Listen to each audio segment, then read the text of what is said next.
What's up, everyone? This is Joe over at comiXalliance. And this is Chris.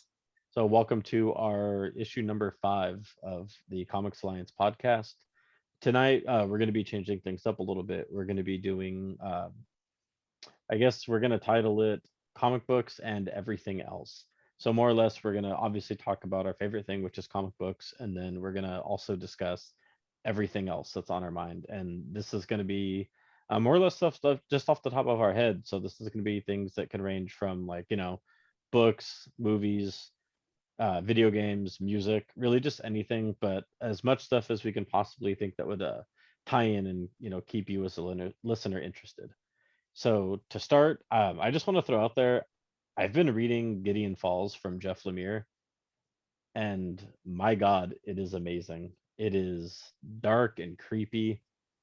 As I've mentioned in the past, I love that kind of stuff. So it's great. The art for it is fantastic. I don't remember who the artist is. I do apologize for that. But I'm only 6 or 7 issues in, and it's just weird. Like it messes with your head while you're reading it. So I know you've read it. Do you have any input for that? Yeah, I think I can't remember exactly who the artist was either. I believe the last name might be Sorrentino or something. I could be butchering that, but I actually got that recommendation from the manager at Amazing Comics, and she mentioned it to me around when it was at sitting at around issue 21, I believe. And ever since she mentioned it to me, I tried to look for all the issues, and once I finally got issue one and the rest of it, I started reading it. And I think around I believe issue 8 or 9, I started just really getting into it because it's so weird. I haven't seen this type of work done in a comic book where it's like psychological um, horror, and it really trips me out because it's talking about two different characters in I'm not sure if it's two different time periods or That's locations.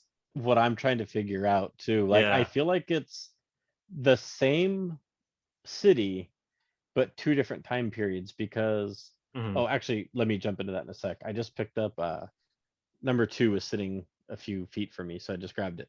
Her name is Nice. Andrea Sorensen, or I'm Oh, sorry, Soren's Sorrentino. Sorrentino. Excuse me. Okay. And then Dave Stewart also worked on this. I just want to give them some credit, even though they're probably never going to listen to this. But so I feel like the story with what I believe his name is Norton, the guy Hmm. who's seeing the psychiatrist. Yeah. I feel like that's more present day. Like we're talking like 2000 like 18, Right. 2017 whatever. And then the story with the priest, I don't know, I can't remember his name right now. Uh it almost looks like things aren't really showing present day stuff the way like Norton's story shows the current city, and it looks, Yeah. like a different part of Gideon Falls or like a more built up like city type. Yeah. But with the priest, it looks more like something from maybe like the 60s or 70s. Right. And I so, think. oh, Go go ahead. ahead, go ahead. No, go ahead. Yeah, just jumping back to that, I think it might also be because if it is in the same time period, maybe it's maybe the priest is just located on more of a countryside where Yes, they haven't yes. like fully developed their technology yet there. So that would be very interesting. Or But it's more also, just like a farm area of the town, maybe. yeah, Yeah. I we could both completely be wrong, but these are just vibes I'm getting off the first, trade, like the first yeah, trade paperback. And I was gonna start the second one yesterday, but my lunch break at work was a little too chaotic even for yeah. being on break, so I didn't get to sit there and read. But Yeah, I'm just uh, glad that you actually picked it up because that was one of my top reads for 2020 actually. yeah, yeah, I remember you told me quite about it, or quite a bit about it, but Yeah, it took me reading Thanos Returns from Jeff Lemire to just, you know what, finally jump on his work. like I need more. Like he's such a Yeah, good writer. And when I had mentioned how much I loved him, and you were like, dude, like I think it was actually on one of our podcasts, wasn't it? And you're yeah, like, possibly. he's the one who wrote Gideon Falls. Yeah, And I was like, well, now I know what I'm gonna read. I went to yeah, the yeah. shop a couple days later and I picked up 4 of the 5 that are out. because they didn't have number 5. And I actually mentioned Yeah. this in my new comic book day video, I think. And Yeah. then I had them order number 5 and do a pre-order for book 6. I think um the trade paperback volume 6 is the last one, correct? Yeah, it's next month. I believe Yeah. or I'm sorry, it's in May. Oh, So we're okay. pretty much in April Because already. the series is only supposed to be 27 issues total, Okay, which I finally completed when the last issue came out. I believe nice. the end of last year. But they're coming out with a deluxe edition book for that, and I think it should be either 2 or 3 books. Nice. So that should be coming out. I think sometime in June or August. Nice. Yeah. Okay. But yeah, so kind of what I was saying about this story, like these are just my first impressions from what I've Mhm. read, that it's clearly two separate stories that are possibly related. Maybe it's two different time frames, or maybe I don't know. This I'm just throwing this out there as a complete Yeah. guess. Not like it's my like I bet money on this, but maybe it's two different dimensions. And for those Yeah. who might not know what we're talking about, if you haven't read it, just to give a little insight. And this isn't spoiling anything so much as the first trade paperback is called The Black Barn. It's about a black barn that people see and truly believe is there, whereas there's other people who hear about this stuff and kind of refuse to believe its existence, and that it appears and then it disappears, and then there's like what's it called, like people who are just like kind of drawn towards it, people who have seen it know to stay away from it. Yeah. And it's just kind of something that has plagued the town for I'm assuming might be decades. It's kind of hard to gauge based off what I've read, but Yeah. I one think. thing oh sorry, Oh, one possibility, I think it could just be maybe they're saying two different dimensions, or from two different dimensions, and the black barn's kind of the center of that. yeah. So So when it comes to that type of I guess assumption, wait till you get to about issue 10 or 11. I think that's when okay. it's gonna open up the story a lot more, and maybe answer some questions, but definitely give you more questions to ask in regards of the story. Okay, But it's really great. It's you haven't finished it, I've right? finished. No, not the complete thing. I've been waiting for a few issues that I was missing before I continue it. So Okay. I'm gonna have to do a complete reread again. So I'll probably jump on that, and then we could probably do a podcast issue in regards for Gideon Falls. Yes, this is If you guys are interested. I feel like I have to do my expected weekly mention of Middle West. Uh, as much as I love talking about Middle West, and I want to do this podcast where we actually sit down and talk about this, Gideon Falls is getting up there with something else that like I want to discuss the events of this story with Yeah, people, because I've watched a lot of horror movies. I've yeah, watched a lot, like, from slasher to yeah, psychological, hmm, to like monster movies. yeah, Watched tons of the stuff over the years, like B movies. Like I love this stuff. Like horror is yeah. something Same. that has been one of the big things in my life, or constant in my life, I should say, when it comes to any form of entertainment. And so to see Jeff Lemire's writing, this is one of those things that I would love to see come to life and actually be a TV series. Like Yeah, that would be great. this is one of those things that people would watch and talk about for decades if it was in the right hands. Yeah, and the You way know, it's just done in comic book format is amazing. Just yeah, using that medium and creating a psychological horror story like that. yeah. It's awesome. Like not comparing it to this, but think like Stranger Things, how it's something that nobody really expected, and how Yeah, it caught on, and it's become like what's the like word a I'm cult looking for? following. Yes, like not even a Yeah. cult following. That's one, but like Mhm. I don't want to say a trend because that sounds bad. Like It's I don't definitely know. something that people didn't ask for, but didn't know that they wanted. Yes, and like Yeah, it's caught on, and it's become just like this huge like popular thing that like everybody talks about. And I right. feel like if Gideon Falls was in the right hands, Hmm. we'd see something similar to that, because it could be done in a way where it's just like messed up, like bloody, gory at times. Not that like what I've read is bloody and gory, but there's a specific scene.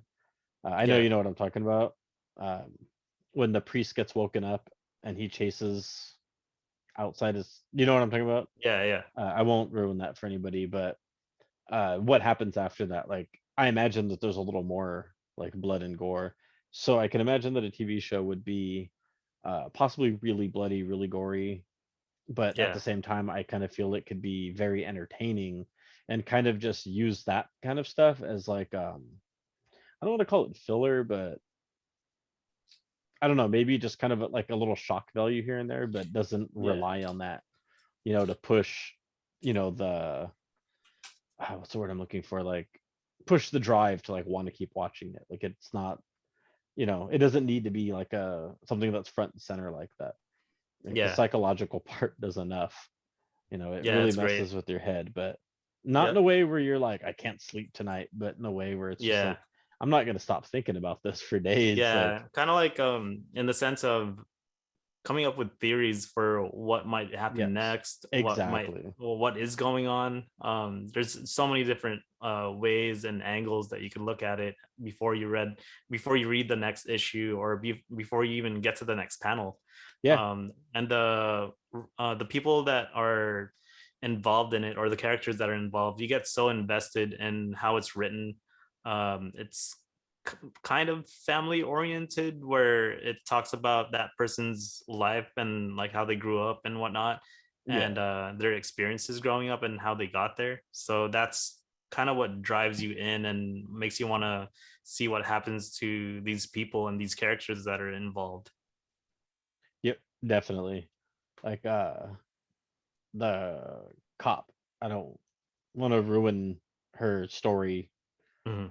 but there's a huge connection she has with somebody that you don't expect, and it Yeah, gets revealed, I think, in issue 5, and yeah, it was just like, whoa, like, okay, I did not yeah, see that coming.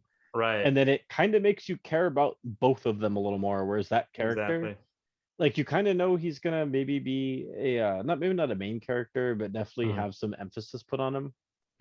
And then they, I don't want to say like they phase them out. They don't. It just because it like it's jumping back and forth between these two stories that you don't know how important his character could potentially be, and then it ties these two characters together in a bigger way than you expect, and you're just like, okay, so like this character who is important is now tied to this character, so this character is obviously going to have some importance going on.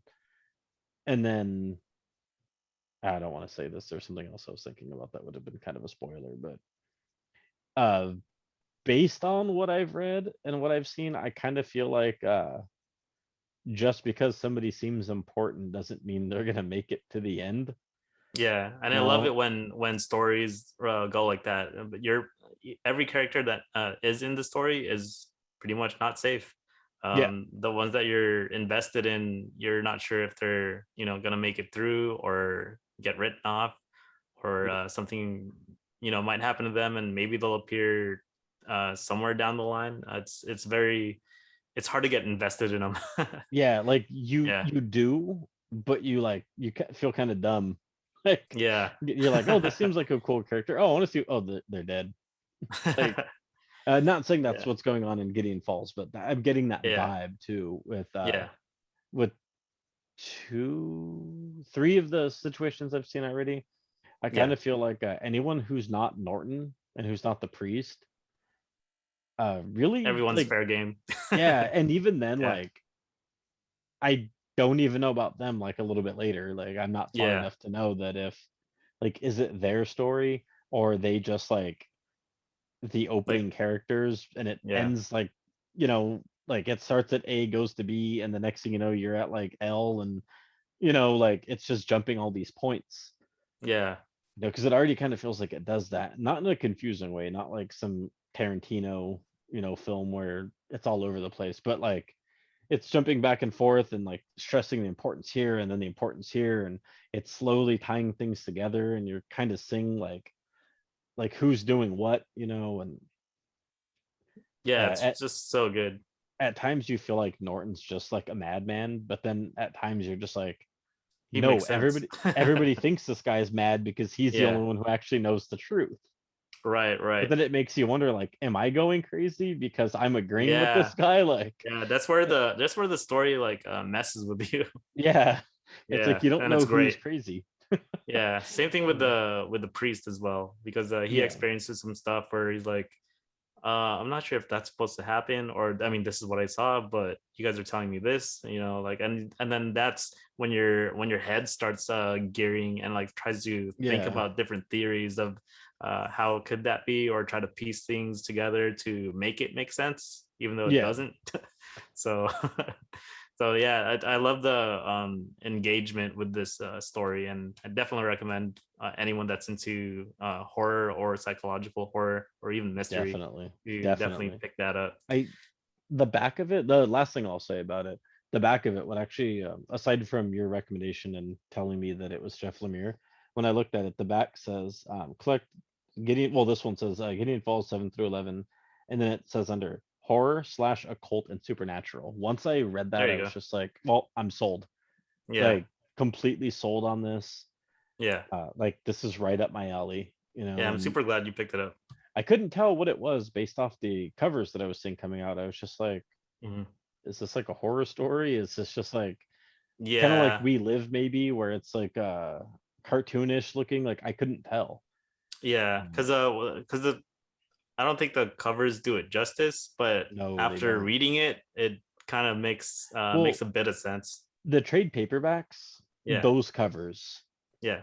kind of give an idea of what it is, but all the individual covers don't really say a whole lot of what's going on.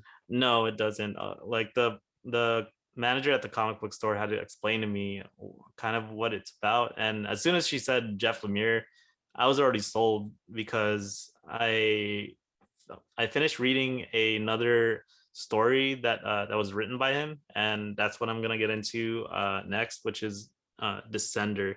If you guys are Yes. on YouTube, I got the deluxe edition format for Descender, and I got volume 1 and 2 for it. And the artwork is done by Dustin Wen, which is like a kind of like a watercolor based type of illustration. If you guys are on YouTube, then you guys could see some of the artwork done here. Um, but yeah, it's really good art, and the writing, um, you could expect good things, just the same stuff that you're expecting from Gideon Falls. And this is more of a sci-fi driven type of story, and the way it's written also is very similar to how he writes his characters, where you start getting invested in each character and wanting to know what happens next, and characters that are not even really the main characters. And I love that about Jeff Lemire's writing. Yeah. Same thing with when he wrote his Thanos run. Even the characters that I was reading about in there, I got invested in each character that he was writing and, like, putting together. And that's very unique to find when it comes to a comic book writer, because a lot of the times I'll find, or I'll read writers work when it comes to their characters, and some characters, they get blown off, or not very well invested in. I feel like in Jeff Lemire's writing, almost every character has a big part to play, and makes you want to read more about them. One thing I want to throw in there actually about this is, so I haven't read Descender yet. I believe I Mhm. showed in my video too that I had actually bought the first trade, so I'm excited to get into that. But kind of to touch on what you're saying about the characters. And Mhm. did you finish the Thanos Returns? No, I only The got book? up to issue 6, so I think I'm on issue 7 right now.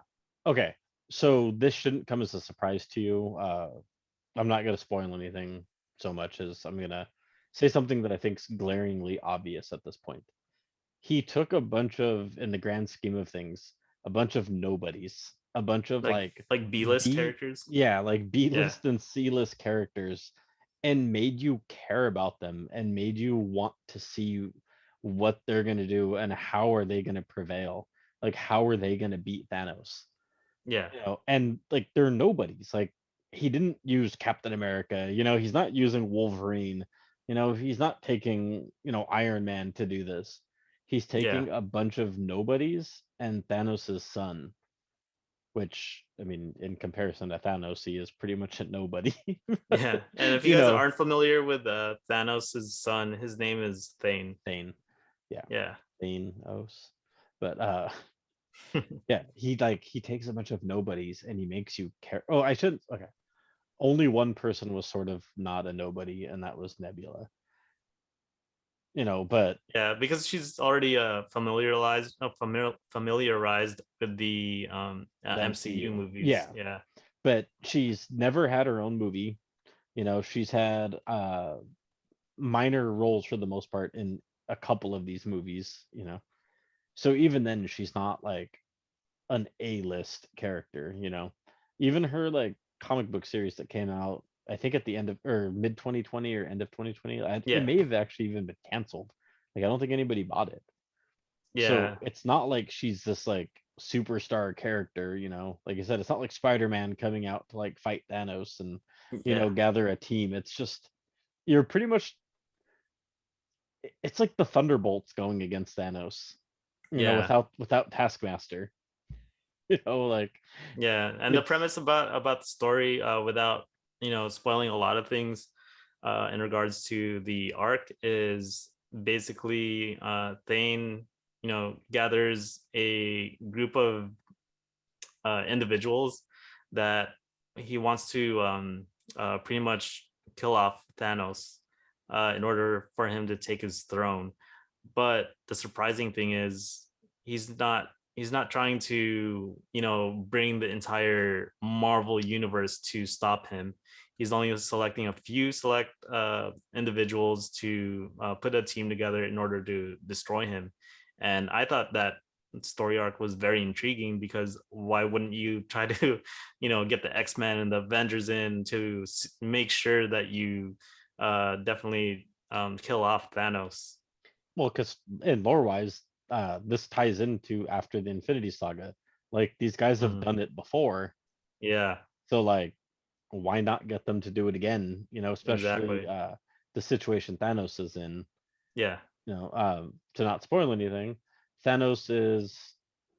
All I'll say is he's not 100% Thanos. Take that as you will. You know. yeah, Are you far enough along to know what I mean by that without it? yeah, Okay. Oh yeah, actually, we talked about that. You texted me something about that the other day. yeah, So he's not 100% Thanos in a yeah, sense. So this should be, it should be like a what's the word I'm looking for? Like a softball thrown at the Avengers and the X-Men. yeah, Get like, get only the main Avengers. Only like a couple of the important X-Men. And like I don't know, like maybe the Fantastic Four, and they would wreck this Thanos with no problem. yeah, But yet Thane is getting a bunch of nobodies. yeah, And I won't spoil it for you because I know you're not there, but I believe there's a reason why he did this.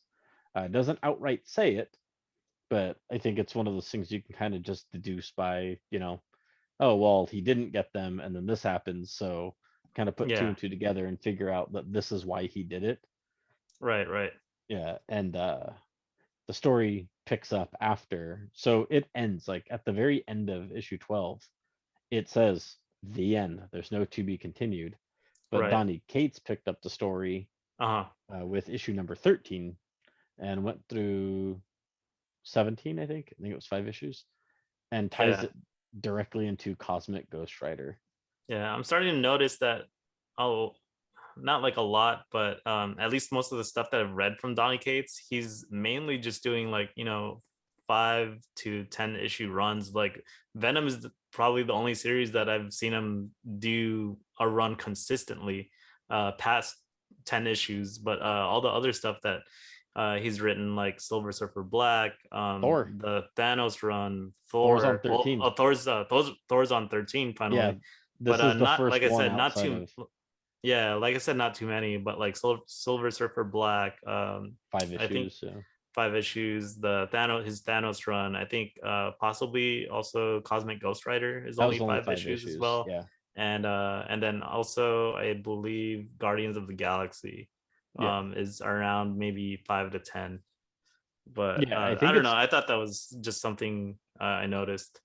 that he doesn't really write these like long epic stories, but he Yeah, did but with he does Venom. write quality though, for Oh sure. yeah. Oh Yeah. yeah. But so Cosmic Ghost Rider. This leads me into that. You haven't read it yet, right? No, not at all. So I'm not sure if this is just something in my head while I'm reading it and I'm making this up in my head, but Cosmic Ghost Rider is very comical and like I hear him in my head when I'm reading his lines Yeah. as like kind of like he doesn't take himself very serious and he's kind of Right. just being like a smartass sometimes. Is it kind of And like it's Deadpool, but not like overdone? not over the top. Yeah. Yeah. Like he's not always like he's serious, but he's not serious, And it's weird to think because this is Frank Castle. This is the Punisher, and like he's very serious and like you know what I'm saying, right? Like Frank Yeah. Castle's like a very serious character. Like he doesn't really want to be bothered. He just kills people. This guy's a murderer. He's not like sitting there cracking jokes, Yeah. And for but those of you that doesn't know who Punisher is basically a vigilante that takes his equipment and partner and just goes after bad guys that are like mostly low level, like street level, and just destroys them without any superhuman abilities or any special powers or anything. It's just he's like a mercenary basically. he's just a badass. Yeah. Yeah. He just doesn't care. Uh, Yeah. but yeah, so I knowing honestly that, didn't. I honestly didn't know he was. He became Ghost Rider or Cosmic Ghost Rider. I wonder if that talks about how he got that power. it does. I won't talk about that, but that's another thing. Like, it's kind of funny. Like, oh man, like there's a certain. It's 2 pages, and I think it's 8 panels between 2 pages, and each panel is like a strip, like a rectangle. So think like Yeah. 4 rectangles from top to bottom on 2 pages. And I won't say what it says, but it shows like an image in there, and it has like a single word, and then the image, and then a single word. And when you get to the last one, like it kind of makes you chuckle, like, oh, like I didn't Yeah. expect that. Oh, And that's it's just like cool. to think again, like Frank Castle content making you laugh consistently. And I'll outright admit it. I haven't read a ton of Punisher. I don't know a lot about Punisher. So I don't know if at some point maybe there was this like light comic relief, but it's nothing I've ever gotten from what I've read. Yeah. But he as Ghost Rider, he has his share of comic relief. And I don't Yeah. want you to think I spoiled that for you that Oh, he was not Frank at all. Castle. I'm just Finding really out, I'm just really curious now on like how he got that. if I'm not mistaken, once you jump into the uh, Thanos wins from Donny Cates, Yeah. that's where it talks about it. Oh, sweet. So you don't have to actually read. Well, you should read Cosmic Ghost Rider, but you Yeah. don't have to read Cosmic Ghost Rider to understand how he becomes Cosmic Ghost Rider. Oh, okay. Yeah, but it's Um, it's good. It's really entertaining. yeah. But it's one of those things like you read it and you're just like, that was a quality read. Like it was good. It wasn't just like, like you read Deadpool and you're just like, that was funny, but like I'm not gonna go That put was like a fun Deadpool. read. Yeah. Like yeah, like I'm not gonna put Deadpool on my pull list and pick up like every variant, and like I'll snag a Deadpool issue here and there and read it or something, Yeah. and enjoy it. It's not like that. It's like it's Unless Donny Cates writes it, if right? yeah, if Donny Cates does a whole Deadpool run, I'll read it. And actually, did he write any Deadpool? I I don't don't think think so. he did. I don't think he did. No. But And actually jumping kind of like tying in or jumping to that topic, the Venom his Venom run is ending soon, and I'm yeah. very curious to see where and what he's gonna write next, or which character he's gonna start writing into next. Oh, like what if he just jumps fully into crossover? Would you be okay with that? That's a definitely or a definite possibility, but I know he's still with Marvel, so and he, he's I think he pitched an idea even way past the King in Black series. So King in Black is just, another one of the events that he's been talking about and building up to. But I think there's more to it, even past that he's Okay. prepared. Yeah. Um, but just talking about that, let's have a cool conversation about uh, maybe three characters of you'd love to see Donny Cates write in Marvel. I'll let you go first. Can one of them at the very least be something I'd like to see him do, not again, but Mhm. expand on that he's already done? Yeah, sure. Silver Surfer Black, Oh yeah, without question. I wish that Five run was a little bit longer than the five five issues. issues. I Yeah, like okay. I feel like 5 issues could have been the sweet spot, meaning if he yeah, wrote too much, he could ruin it. yeah. It might But make or break the story.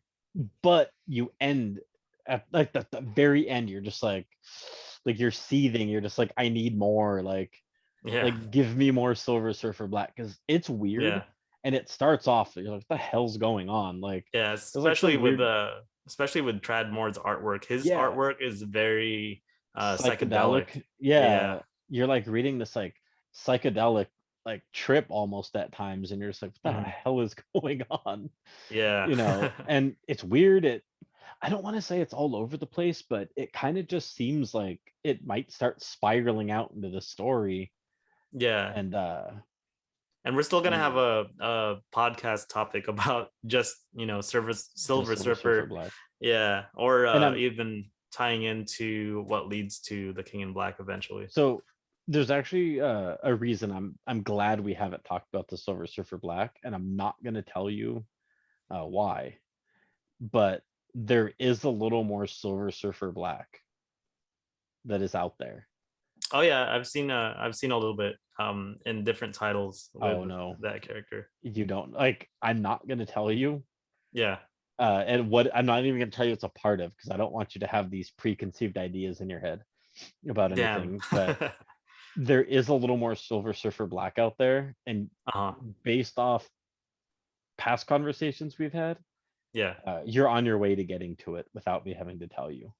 Oh, it's easy. I guess talking to you about that, there's I guess maybe a little bit of prehistory in regards to Silver Surfer Black, where it kind No, of like, I'm talking he's full on Silver Surfer Black coming to fuck shit up.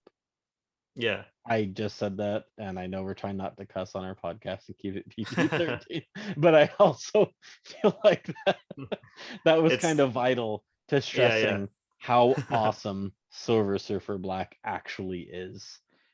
Yeah. Uh, Oh man, so can't wait to talk yeah. about him. Oh man, like, so I'm glad we've actually delayed uh doing an episode where we talk about it, because this specific thing that I read, I remember I shut it, I looked over at Shelby and was just like, I need to tell you about what I just read. Yeah, Like, I have to tell you this. I didn't tell her everything yeah. because eventually she'll get to it. But I was like, Gotcha. you need to know what just happened. Like, Yeah, it's that good. yeah. That's how I felt like with just even the main Silver Surfer Black series. Yeah. As soon as I read it, honestly, right after I finished reading it, I went all the way back to issue one and reread the whole thing. I read it Jeez. twice. That's Yeah, awesome.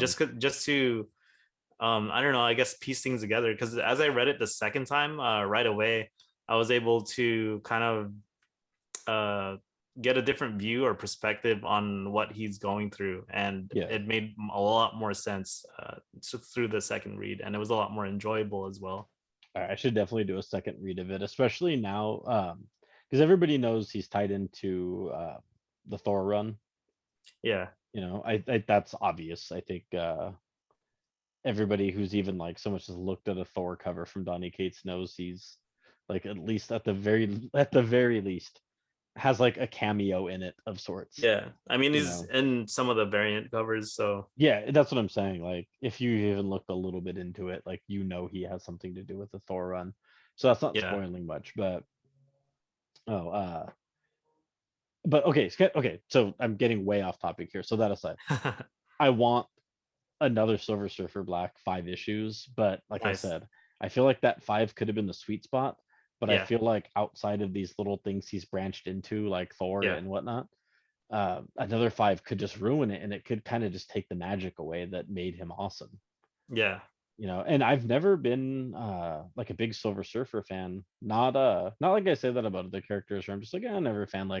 Yeah, Yeah, me too, actually. I just never really knew much about him. Like, Mm. I know Did his you ever name. watch his cartoon animated series in the No, 90s? no, It like, was and it was really cheesy, and it was like I think some of the episodes were bad, but as a kid growing up, I actually enjoyed it, yeah, and saw his origin story and like who he fights against and teams up with and whatnot. I'm like, man, this character is like really cool. But then after that, I don't know why I didn't decide to pick up Silver Surfer comic books, yeah. but ever since I forgot who. Oh, I think it was one of my friends. Um, One of my friends, Julio. He's the guy that has the Scotty Young tattoos, the only ones that I've Oh seen yeah, nice. in real life, and they're like very unique.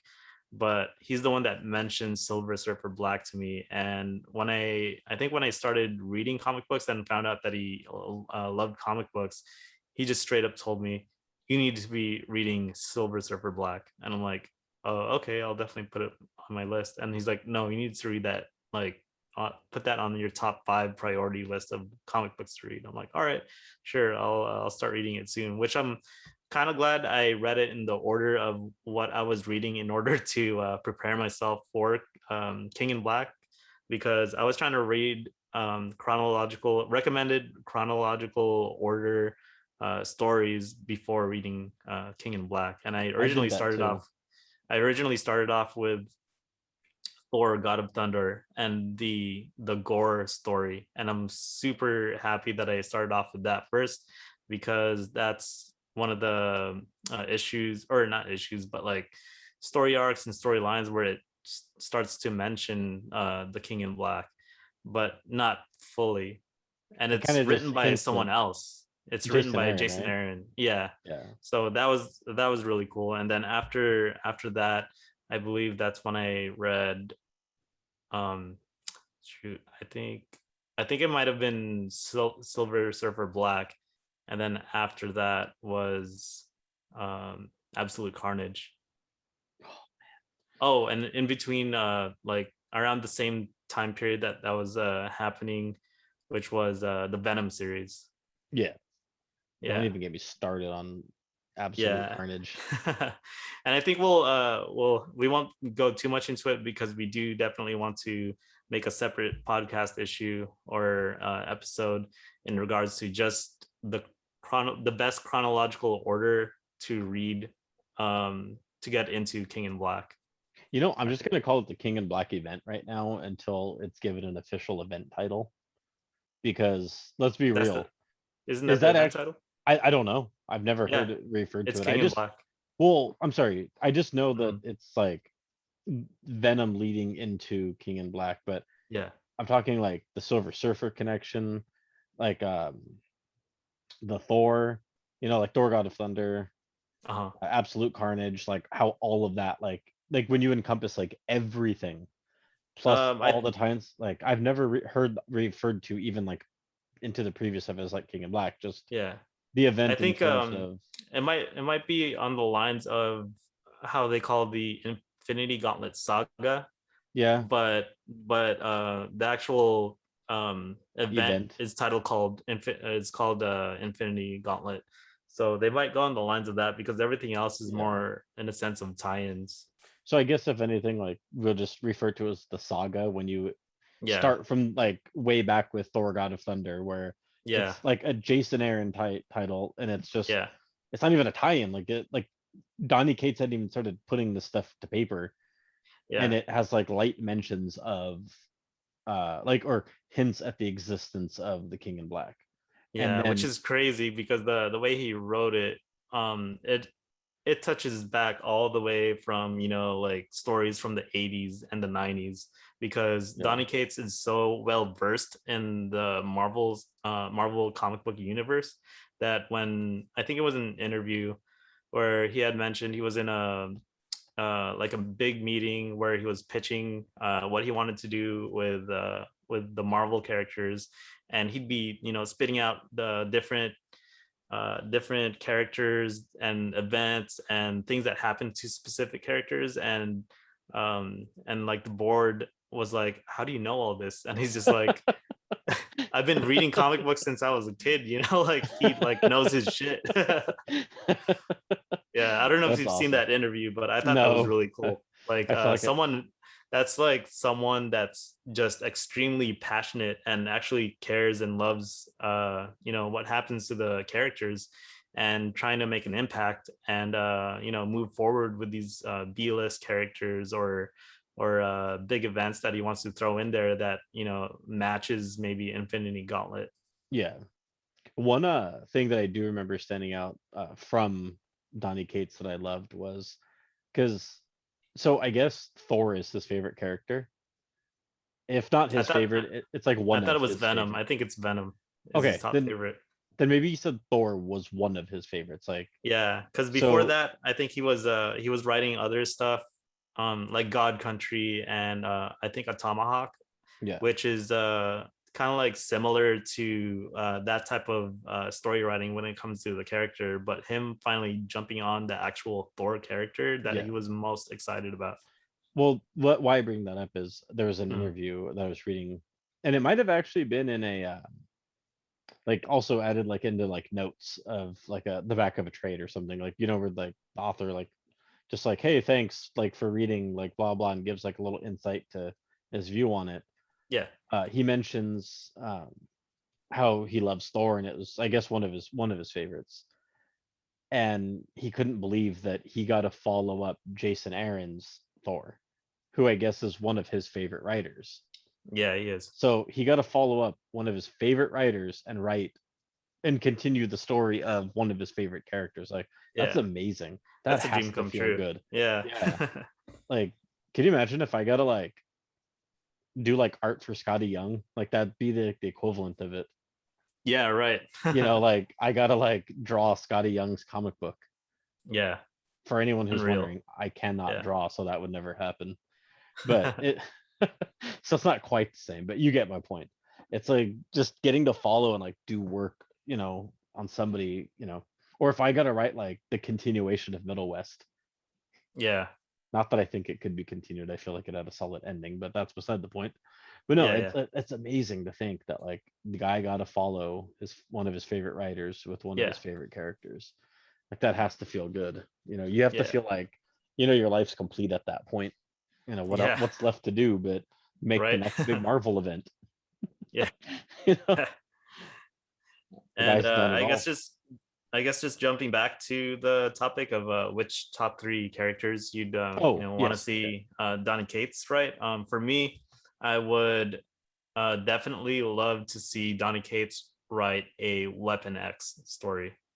That would be really amazing, because even to this day, I haven't read too much Wolverine or even Weapon X, but I do remember the cartoons and maybe some stories here and there that mention of Wolverine's past, but it's still very, I guess blurry for Wolverine or Logan's memories.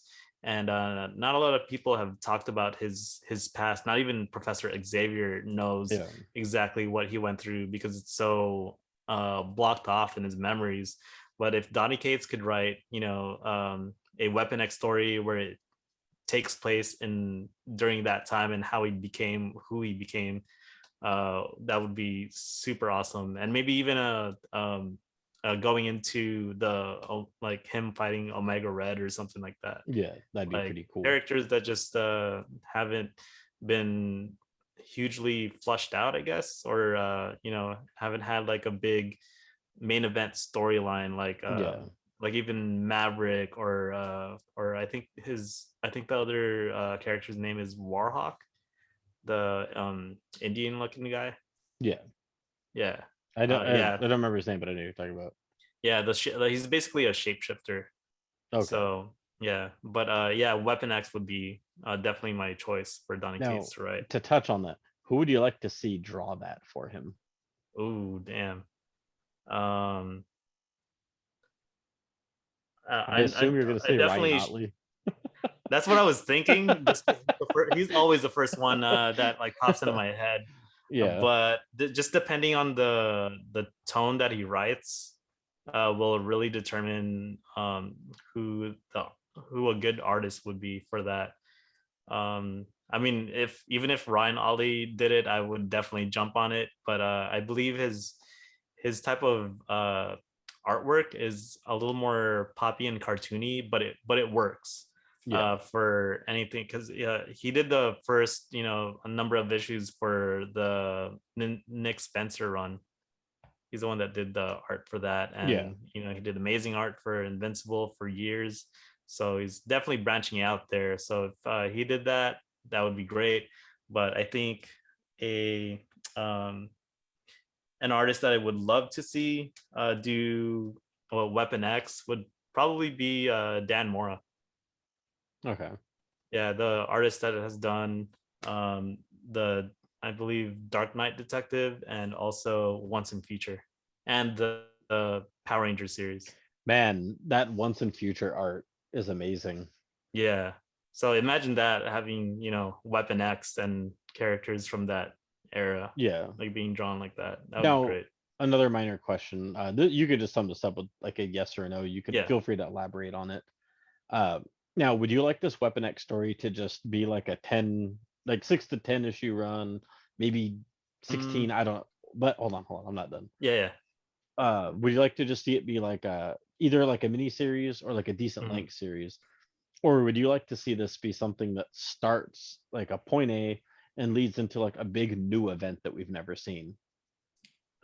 I think that's where I was gonna gear towards, which is do like a five issue or 10 issue series where it talks about how he became Weapon X and where he was leading to, but tying into what's happening in the X-Men right now with Jonathan Hickman.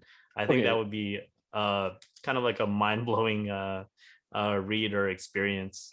so you'd want to see him do like a prelude to the Hickman the current Hickman run, not Yeah, a new event that he does that's like all new like X-Men. Well, not all new X-Men, but yeah, same classic X-Men, but like an all new X-Men story that's like from the yeah, brains of Donny Cates.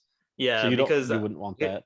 I've seen him do the work where he pulls from another writer's run or complete saga or Yeah. storyline and build from that. I would love to Mhm. see him kind of go in a reverse aspect where he writes something in the past that still ties into the future and makes everything make sense. Like, Okay, so literally yeah, the opposite of what he's doing. yeah, I would love to see Okay. him do some kind of work like that. And I believe doing a 5 to 10 issue miniseries or run would be perfect for something like that Okay. instead of an ongoing.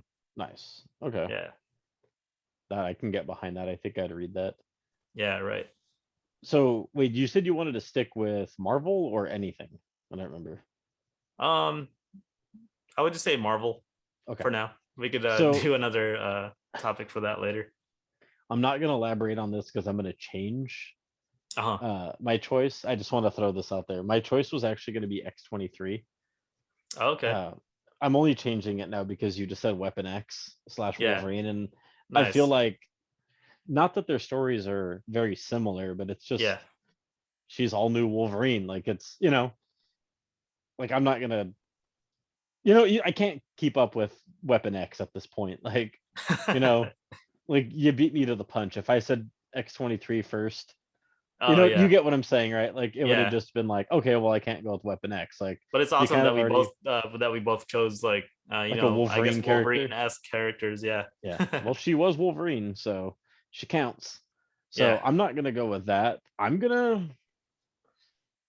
Whew, I don't want to. I want to say something obvious, but I don't want to. do that this time. So I'm gonna try to think of somebody unique, something that I wouldn't have expected, or that you wouldn't have expected me to say. Oh, so you're not choosing X-23, right? No, no, no. I was just throwing that out. That was like Oh, my okay. original thought was like I Yeah. wanted to go with X-23, but you kind of beat me to it with Wolverine slash Oh, well, Weapon I X. guess in kind of that sense, like I was gonna choose a character that had some kind of correlation to Silver Surfer, No, but you chose to which just yeah, just to do a big surprise. But I was gonna choose Galactus, nice. like if Donny That would be Cates good. wrote like an origin story and kind of like writing the opposite of Silver Surfer and how he still meets him later and somewhat ties it into Silver Surfer Black, if you know what I mean, Yeah, and go from that storyline where you know yeah, he has that experience or that scene in Silver Surfer Black and go from there and how it changes him or whatever. yeah. So yeah. Okay.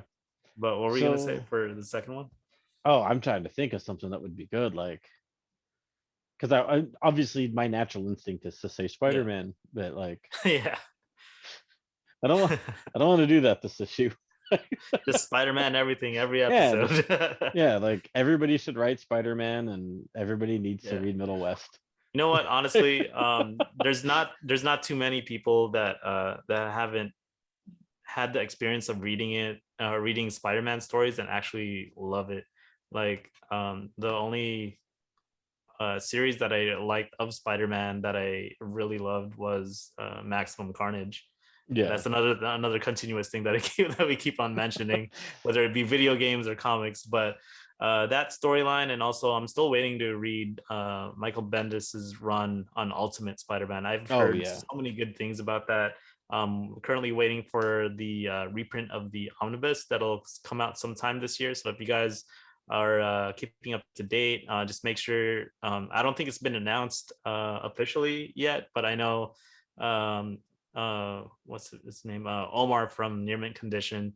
If you guys want, check out his channel. He has an amazing channel for when it comes to comic books and things coming out. But I got the news from him that they are doing a reprint for Omnibus Volume 1 for Ultimate Spider-Man. So if Marvel generates a good amount of sales for that, then for sure we could definitely get Volume 2 to finish off the run. So So you might not be aware, but they're already available to buy. There's two of them on Amazon. on there's no way Ultimate Spider-Man, the Omnibus. Yes. Are you sure that's not the paperback one that It you're seeing? is The a complete hardcover one? omnibus. I almost pulled the trigger on it the other day, but there's two listed as We Ultimate need to stop this Spider-Man. podcast right now so I can order. You have no idea how um, like anxiety like for that to sell out and have to pay over $500 for. yeah. So let Yeah. me see if I can find it real quick. Uh, hold on. Yeah, because So I was gonna buy it the other day, yeah. and I chose not to because there's two, and it doesn't say which one comes first. Even in the like the description, it doesn't say.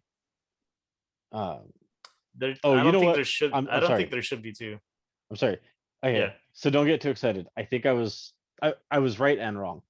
It's the Miles Morales Ultimate Spider-Man. So it's Yeah. what continues after. So I don't know if you can see this. Yeah, I've seen that. Okay. And I'm still trying to piece together like where that story falls into, whether it's Yes.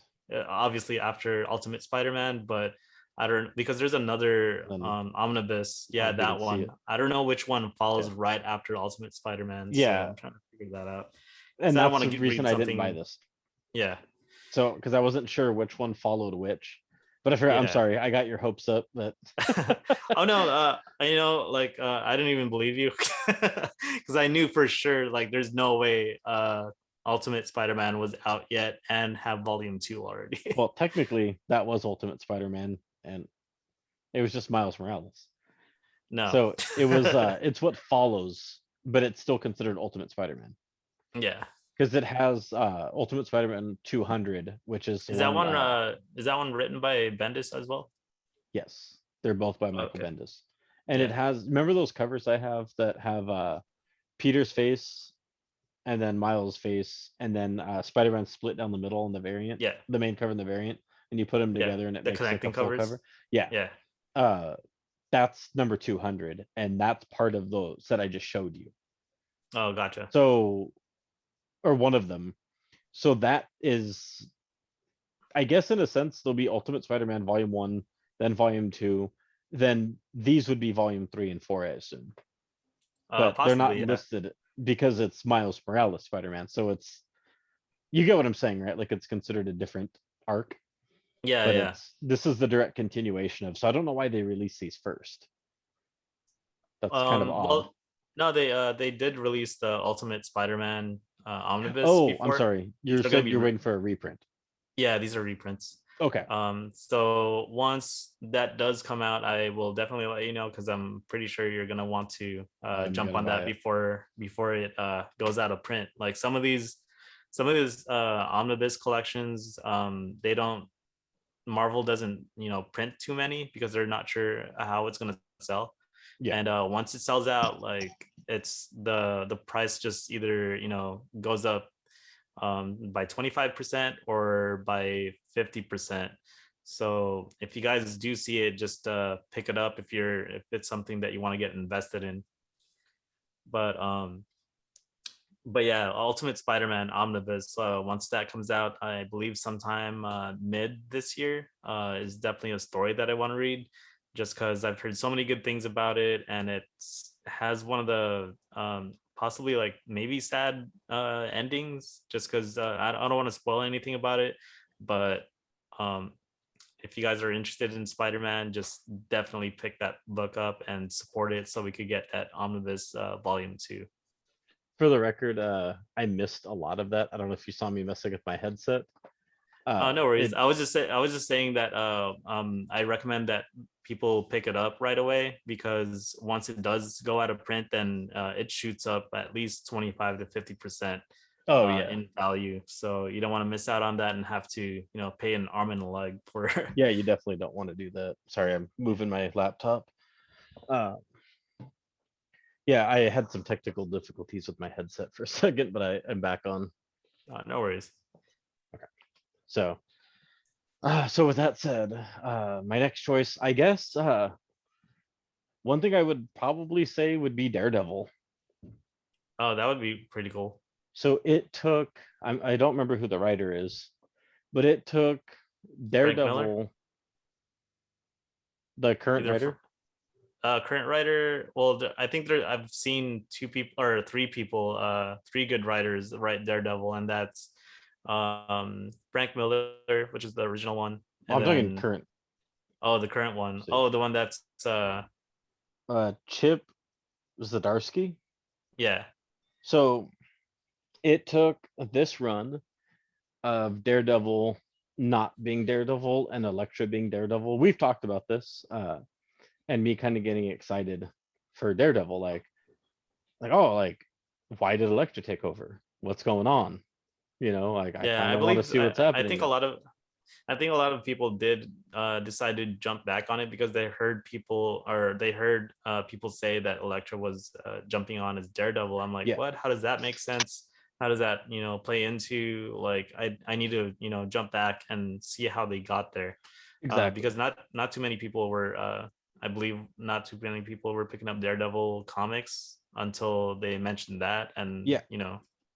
So aside from, everybody likes the Netflix TV series, but that wasn't even enough to get me to, like, I need to buy some Daredevil. Like I'm gonna go buy like a Daredevil Omni. Like it didn't do that to me.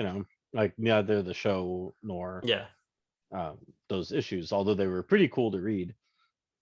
But I think if Donny Cates did a full Daredevil run, I think that's something I can get behind. I think the man has the talent to get me interested. Because if you look at his history, like it's not like he only writes Venom and King and Black type stuff. You know, the guy has like a pretty broad, collection, or like body of work. yeah, From like the weird, Silver Surfer Black to like the badass Thor, yeah, to like the evil like King in Black, like very different types of stories going on Yeah, and I feel like he's writing mostly like cosmic universe. Yeah. I would And love to see so, him like write a ground level story. yeah, oh, that'd be interesting. Yeah, But, besides Venom. well, of course. So I think, and even, I'm not even saying like make him do a cosmic Daredevil. I mean, that those words alone actually sound kind of awesome. I don't know how it would make any sense. But if there's anyone who can do cosmic Daredevil, it's Donny Cates. But that aside, even if it just a run of the mill Daredevil story, like, not, I shouldn't say run of the mill like they're all the same or something, but you get what I'm saying, right? Like just Daredevil, like just nothing crazy out of this world that we've never heard of. But I think if he did a Daredevil story, it'd be something that I would be very interested in reading. I know, right? Like have Daredevil fight a new type of clan instead of the Hand. Yeah, He fights the Foot. the Foot Clan. How did Just I have know a you were cross, going somewhere with just this? have a crossover, and then end up having to fight Shredder. But instead, since he's not, because of copyright issues, just call him Oroku Saki. Roku's. What Yeah. about Elektra becomes Shredder? Oh man, Yeah, that'd be there you pretty go. interesting. I mean, they did have some kind of crossover like that with Teenage Mutant Ninja Turtles and Batman. Yeah, yeah. I never read any of that stuff. I remember like the Uh, figures coming out and it looked yeah, weird. Like they I did still a haven't horrible design. I still haven't read the stories, but I did watch the animated movie, and it was actually really good. I was very Was surprised. was the art style for it the same as it was in the comics or similar? No, I it's don't like no, I it's don't like definitely the way different.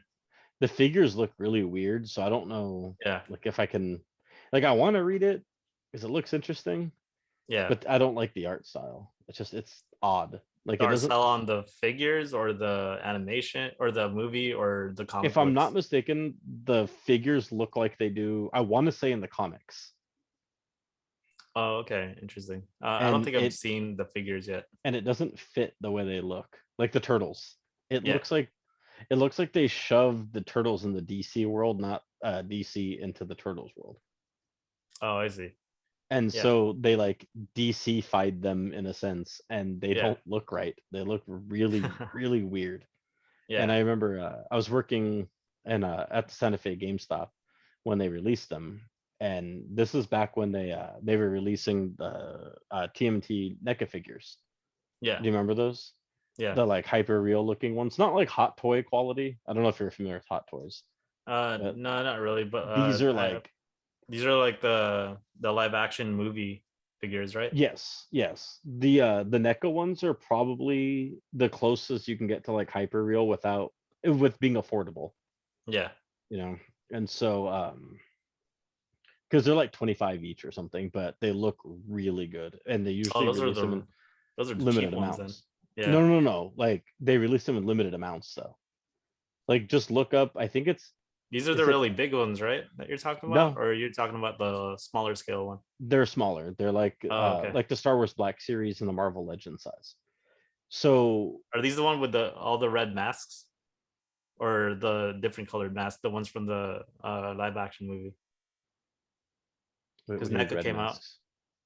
The one, because they came out with NECA figures for the Ninja Turtles, but were designed for the original comic book versions, Oh no, where they the all ones I'm talking about, they were designed for the movie. the movie, and then there's a Splinter Yeah. one. I think there's the Casey Jones one, Mm. two different Foot Soldiers, a Shredder, and then the four Turtles. And I want to say there Oh, might be a Bebop and Rocksteady that are out oh, there. that's awesome. But so I want to say NECA also did the Batman and Turtles ones, and so this was at like the peak of the excitement for these NECA figures. Like people were like calling all the time, like coming in all the time. We did like pre-orders for them, and it was the only way to get them. Then like 6 months later or something, like it's still huge. We're still constantly getting calls for these things. Yeah. Not obviously daily, but it was still like it wasn't like, oh, why are these people still calling about like, or wow, like somebody just randomly called about like these NECA figures we haven't had. Like it wasn't weird to get a Yeah. call like a couple times a week. And so then they did a run of them where you had to buy all 4 of them from our website. We can order them in store from you, have them shipped to you.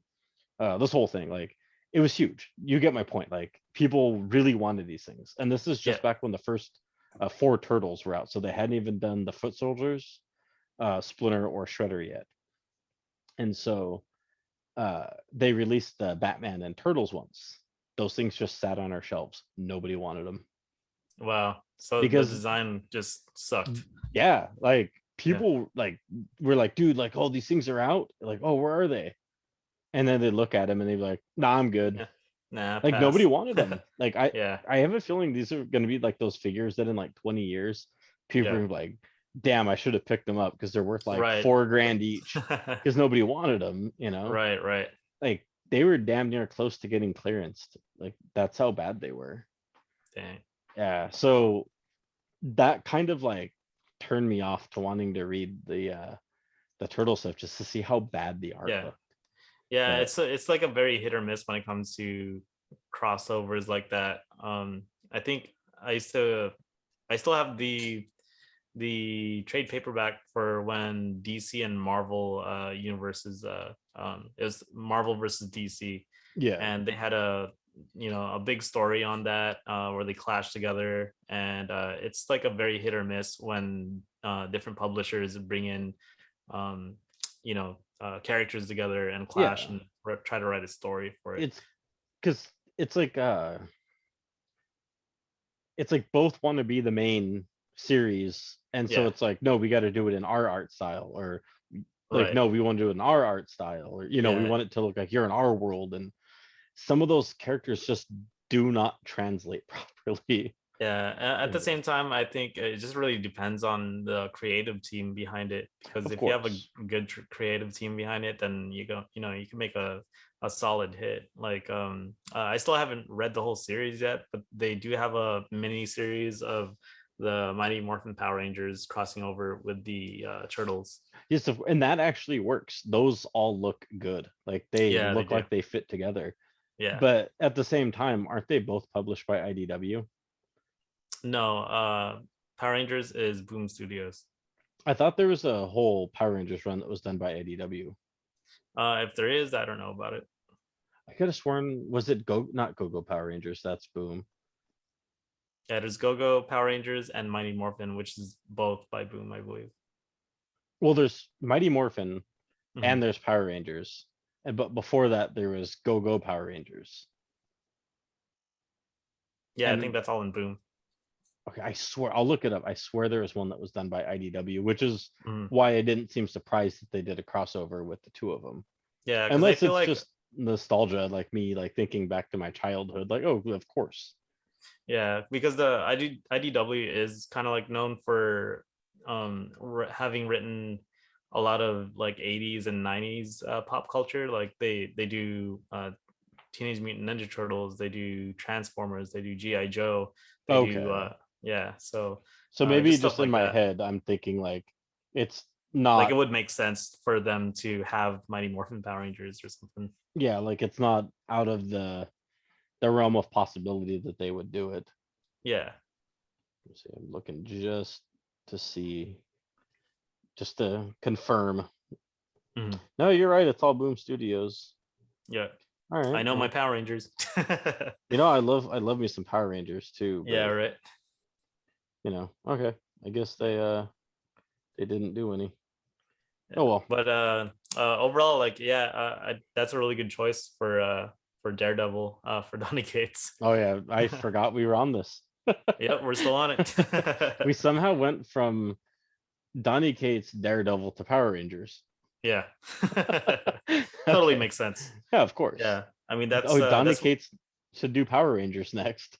yeah, that's what you get from our issues of comic books and whatever everything And else. everything else, because you're And gonna hear everything about else. everything else. Yeah. All right. Yeah, So so good choice. yeah, thank you. What's your final pick? For my final pick, damn, that's gonna be a hard one too. Yeah. And you I was said it like, was and we're sticking to Marvel, right? Just Marvel that's characters. that's your rule. Yep. All right. So damn, for Marvel. He should rewrite Empire. Oh, I know this is kind of not well, it's not even a well-known character, but also not a very popular character, and depending on where you've heard about him or read about him, will determine whether you see this character as a villain or a good guy, or and what do you call it, kind of like Venom, is that anti-hero? Can I take a guess? Yeah, sure. Morbius? No, Okay. that'd be kind of cool too. But no, I was gonna mention the Prowler. Okay. Yeah, because obviously he's not very popular, but his costume design when I saw him first come up in the Spider-Man animated series, I thought he was really cool. He was like a mixture between like Spider-Man and Spawn, but not having, the symbiote and Ghost Rider powers, and not having the abilities as like Spider-Man or anything. Yeah. But he had like really cool gadgets. He was very kind of like um Batman like in a sense in the Marvel universe, and he was a very diverse type of character where he didn't have a ton of money, but he knew he wanted to do good, but he had to do certain things to get by, and that dynamic of his character was just fighting. That's why I like Venom, and the struggles that he had to go through, even though he's trying to be a good guy and make the right choices, but he screws Yeah. up, and gets into these situations where he's now now seen as a bad guy. So that's the same thing with the Prowler. And if Donny Cates could work on that type of character and have him come up in the Marvel universe, that'd be super cool. Yeah, I think Donny Cates is capable of doing pretty much everybody at this point. Yeah. But to take like a small character like that and build Yeah. him up, because we're talking about that's the one who's been in like the Spider-Verse and Yeah, uh but I look at him as the Prowler from the Spider original 90s Spider-Man animated series. I okay, liked him a lot better in that so series. you don't want to see him right like the Miles Morales like uncle, No. like not that version of Prowler. You want to see Yeah, like not the version. classic, like before Miles Morales was even like a thought. Yeah, yeah. Okay. Okay. Just wanted to be clear that we're talking about the same like version Yeah, of yeah. Prowler, I guess. Yeah. Because Do you remember him from did you ever watch the Spider-Man animated series? I watched it, but and this was so long ago. Like Yeah. I never owned any of this stuff. So after watching it as a kid, I never Yeah. really watched Rewatched it. it. Oh, Yeah, I okay. never owned any of it. I used to watch it on rewatch it on YouTube because that was one of the only few places that Nice. was showing it before they took it off. Like I have some very vague memories of some of these like Hmm. animated series. Like there's one, Yeah. I'm probably slightly off in my description, but there's something that I always remember standing out, like the X-Men animated series. And it's an issue where I believe Beast is being held in a prison Yeah. by the X-Men, I think. And he's sitting there with glasses on and reading a book. Oh yeah. Yeah. Is that something that happened in the show, or is this something that like Um. I've fabricated in my head, or like I I just think I don't think it was the X-Men that was holding him in a cell, but he was definitely being held captive somewhere and in the he was just like animated series. chill, right? Like he wasn't Yeah. trying to like break out. He was just No, like he flipping knew through he his was. book like, Yeah, he knew he was gonna get out oh because yeah, of course. yeah, so So that's why he wasn't stressed out or anything. I don't remember who or why like he was held Hmm. captive. I just remember he was, and he was Yeah. just chilling reading a book. Maybe I assumed the X-Men were holding him for some reason, and that's why he was calm about it. Oh no. Not freaking out. Because it's like I understand that they have to hold me for whatever reason. Yeah.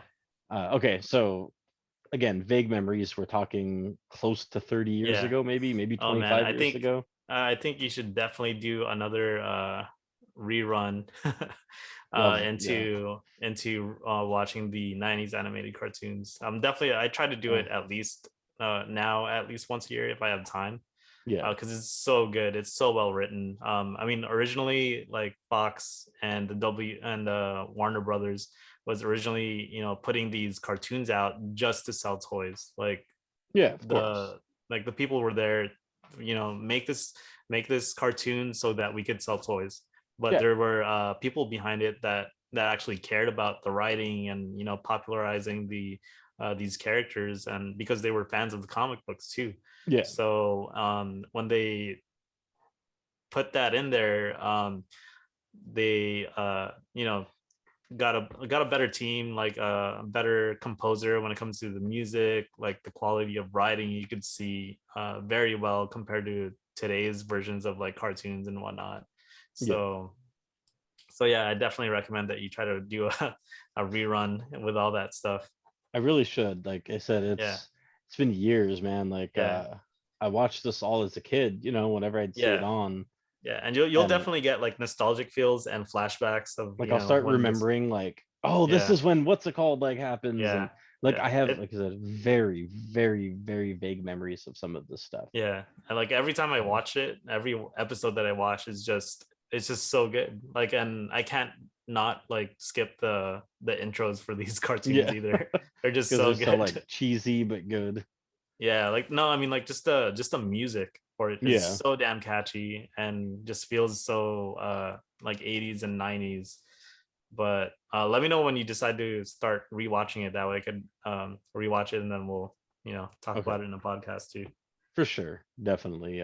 Something that Yeah. I'll add to the list of right behind World War Hulk. Still haven't read How it. about this? I'll put it on in the background while I read World War Hulk. Well, I mean, I do give you props for actually starting to read Invincible, because Oh the man. deal that we had was what you start reading Invincible and I'll start reading East of West. That was Yeah. the deal, right? Hmm. So okay, You so haven't since I started East of West, have you? not yet, because I don't know how far you got into Invincible until you told me recently. Yeah. So Oh, is it? Yeah, it's within arm's reach. Let me see. I left off. Maybe you could see this where my bookmark is. okay, so around the same that you last time that you told me, right? Issue No, 17 or 20. I'm a few. I But think I no, ended up. that should be like 25 now, right? No, Since you're 18. almost halfway. Oh, okay. Issue Nice. 18. Yeah. Yeah. So I'm gonna start 18. So I think last time when I showed it, I was Yeah. like 2 or 3 issues back. So I think it was on like 15 or 16 or something. Yeah. Yeah. So now I'm gonna start 18. This Nice. is I'm so I'm good. so I'm so jealous. Like when Luis from the comics podcast told me that he started it, I was so excited for him because by the time I finished reading it, I was just like, what is there in life now? Like Yeah. Okay. where So do I start reading after this to so feel for complete? anyone who may be listening and listening this far into the podcast, and I appreciate anybody who's made it this far. One thing I'm gonna say, and hopefully this will help you read Invincible, because I wish I read it sooner. Where I'm at right now, and knowing that I still have like what almost 100 or about 120 issues to go, Yeah. 126, I believe. I am never going to get to experience my first time reading this again, Yeah. and that is a horrible feeling to know. Yeah, It's exactly. that good. I will Yeah. never get to experience this again. It's Yeah. oh, like there's so many ups and downs, and like there's comic relief, there's some Yeah. serious tones, there's Hmm. action, like he gets like just beat 7 ways to Sunday at times, but then he turns around, does that to somebody else, and then his like Yeah. this whole team that he's like unofficially a part of, like the way like they interact, and their characters are awesome too. Yeah. And then the Guardians of the Globe, how like they're taken from like obviously like different Guardians of the heroes, Galaxy and yeah, like their name, and then and there's like the Justice obvious League. like Batman and the Wonder Woman. I think there's a Yeah. Wonder Woman, right? Yeah. Yeah. I think Uh, their version of Batman is a Dark Hawk or something. yeah. No, Darkhawk's a real comic. It's I forgot what they called them. It is Dark something though. But anyway, uh, yeah, like I'm never gonna get experience my first time reading Yeah. Invincible again. Yeah, and so it enjoy sucks to every know that. issue about it. Exactly. I'm enjoying the hell out of this. And granted, I've had it long enough at a point where you'd like to think that'd be further along, but I'm also reading Gideon Falls, and I also work a full-time job. So realistically, I can't just burn through it the way I would love to right now. Yeah. But I hope those words will help somebody just stop what they're doing after this Yeah. podcast, finish this Yeah. podcast. I mean, I think that's and what I've been trying to tell you last year. I said I would like tell you, drop everything and read Invincible now. Like and I regret it. I regret put that not. on the top of your list. Like that's why I ended up making that bet with you. I'm like, all Yeah. right, so you really want me to read this? And I told you put Invincible on the top, like above everything else that's that you're reading right now, and read that. And I'm so glad that you took my Like, advice for that. Like I stopped reading East of West to read Gideon, or I'm sorry, to read Invincible. Oh wow! I thought you Yeah. finished Middle West before you started No, Invincible. East of West. Oh, East of West. Oh, East okay. of West, yeah. Hmm. Like, it's so good. Yeah. Oh wait, was the bet for you to read Middle West or the bet for you to read East of West? Because now I'm confused. East of West, because I was already down to read Middle Okay. West. Okay, yeah. Yeah. So, yeah, Got so a I lot of stopped homework. reading Middle West. Yeah. All these stupid directions. I stopped reading East of West Yeah. to read Invincible, and I thought, like, Yeah. I'll buy the compendium, and I'll probably just read a little Yeah. here and there since we made a bet, and then I'll finish East of West. Yeah. And I'm actually surprised that you went ahead and invested in the whole I know that's a lot of money for you to drop at once, yeah, but I it's don't totally worth normally it, because it's it would have been way more expensive for you to buy the trades individuals, yeah. individually. Yeah. And I almost bought the first couple trades a few weeks Yeah. back, but I was just like, no, like I'm still not 100% convinced that this is what I want to read next. Yeah. Yeah. And then I think it was between the things you were saying and how Yeah. it was Luis, right, from Yeah. Comics Podcast, Yeah. how much he was praising it too, and I was just like, man, like if the two of these guys are praising it that much, like Yeah. I need to And just Luis is a new read. reader too. Yeah, When it comes to Invincible. I think we should probably invite him on. Oh, actually, we talked about that, right? We should invite him on. Yeah, I think See we if he has time. decided that I think we should have you finish the entire series first Yes, before we and talk then about it. yeah, Because and we then don't want we'll to, because since there's so many story arcs and issues, we don't want to accidentally mention something that might mess something up, yeah. or yeah. So yeah, we'll Um, probably wait till you finish it. okay, so we'll get back onto this, but I haven't said my third choice for one thing I'd like to see Donny Cates write. Oh, go ahead. And I'm probably gonna get a negative reactions to this because people are gonna be like, "Oh, you're just going against the grain. You're just trying to pick somebody nobody would expect." Yeah. But you're gonna Uh, laugh. You're huh? before you say it, I had a character in mind before I reached the Prowler, because I had to think of someone else because I completely forgot who Yeah. was supposed to be that I had picked already earlier, and that was supposed to be Doctor Doom. Okay, no, this isn't Doctor Doom, but that would Yeah. be pretty sweet actually to see. Yeah. Okay. So this character, before I say his name, Mhm. is probably one of the lamest and cheesiest characters that has ever been written and has had, I don't know if it was multiple story arcs, Uh-huh. but has been through multiple things, like has had stuff and been Mhm. part of a major event, but has only been looked at kind of as a terrible character. Is it Howard the Duck? No, I said terrible, not amazing. But he had a transformation where he became more of like a badass character, and he just ended up looking cheesy in a different way and kind of had this like edge lord look to him. Is that Drax? No. Oh. And that character, starting his first name that he went by was Speedball. Oh, Speedball. Yeah, yeah. He became Penance. Do you remember Oh, he did? Penance? No, not at all. I think someone had mentioned that to me, but I've only ever known of Speedball from the New Warriors. Yeah. So he becomes Penance, and he's wearing what looks like an entire like metal suit that's like I think it's like brownish, like bronze almost, with spikes Yeah. coming out of it, including the face. And he just looks so cheesy. I'm gonna show you a picture the best I can through this.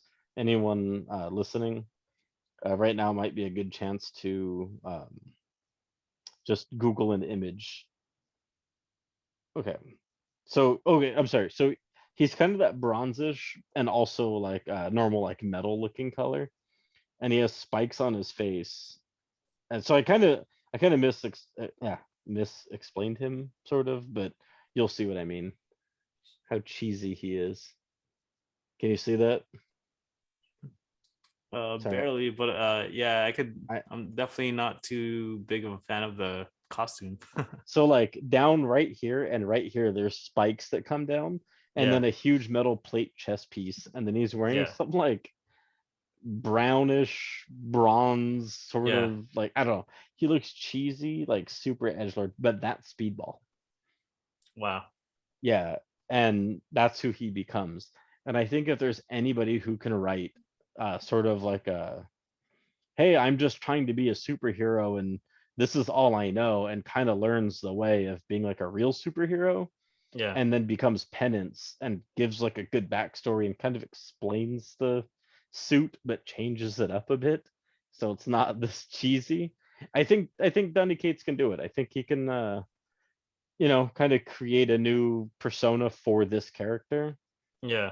and make him go from looking like a bad David Lee Roth, to Mhm. like, or I'm sorry, yeah, from a bad David Lee Roth to not looking like someone like on a Slipknot album cover. I know, totally. You I know, think in terms of that, I think it would just really be based off of the artist that's designing him.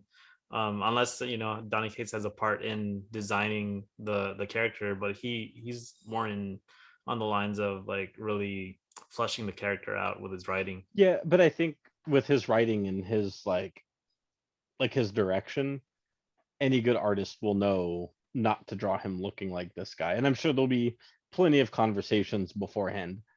I know, With right? how Unless they decide to keep that costume, but like see if they could take him higher with that type of costume. like make oh, what if at the end of King in Black, Penance comes out and he kills Null? Good God, no. But right before he kills him, That's gonna be like a Game of Thrones thing. right before Penance kills King and or Null, Null grabs him, throws him to the floor and smashes his armor, and he rips it off, and underneath he's Speedball. And then as Speedball He's he just like, kills I'm Null. Speedball, bitch.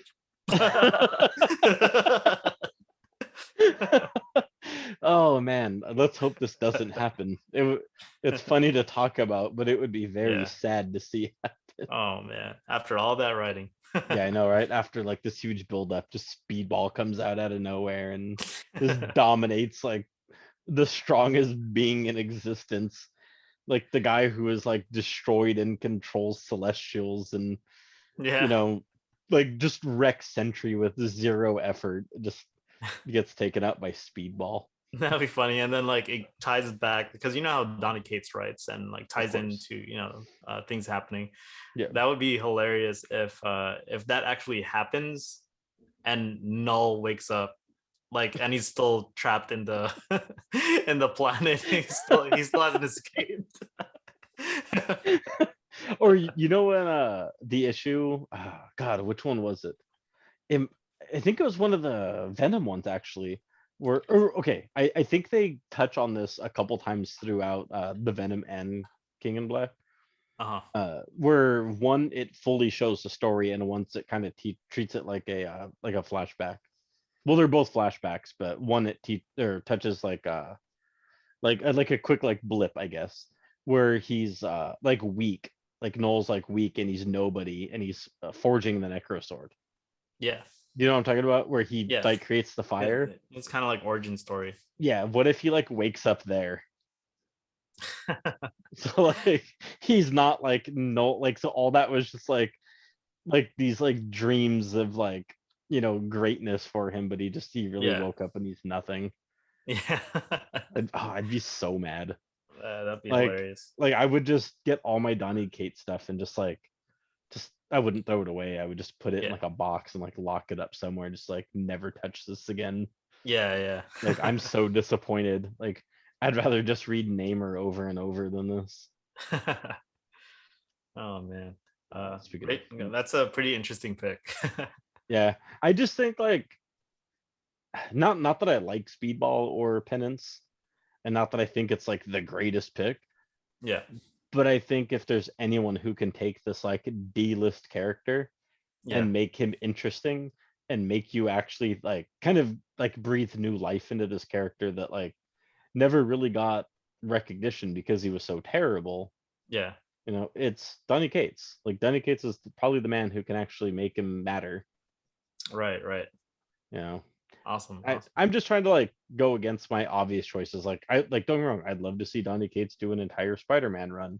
Yeah. Not that there haven't been tons of writers who have done amazing jobs, but I love Spider-Man. I love Donny Cates, and clearly I'd like to see the two. Yeah.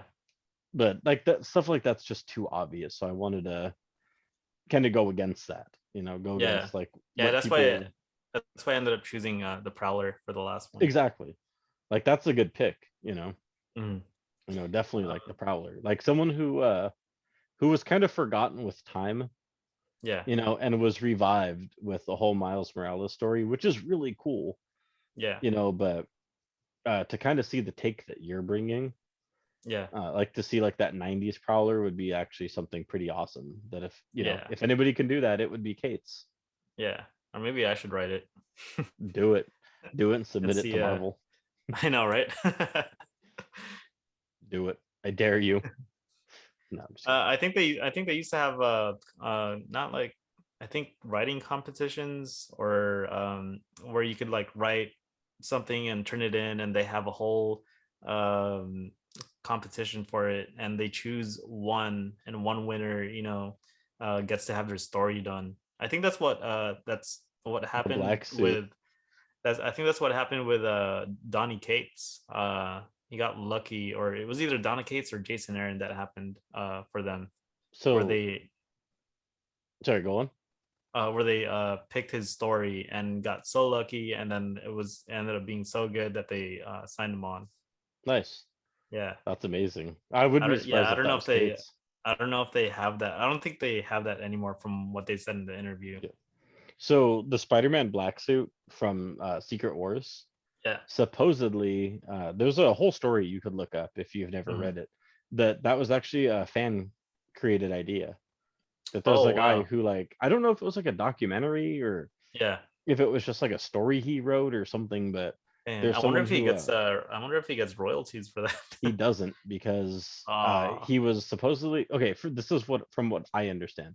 It Mhm. was a fan submitted idea. Yeah. Marvel loved it.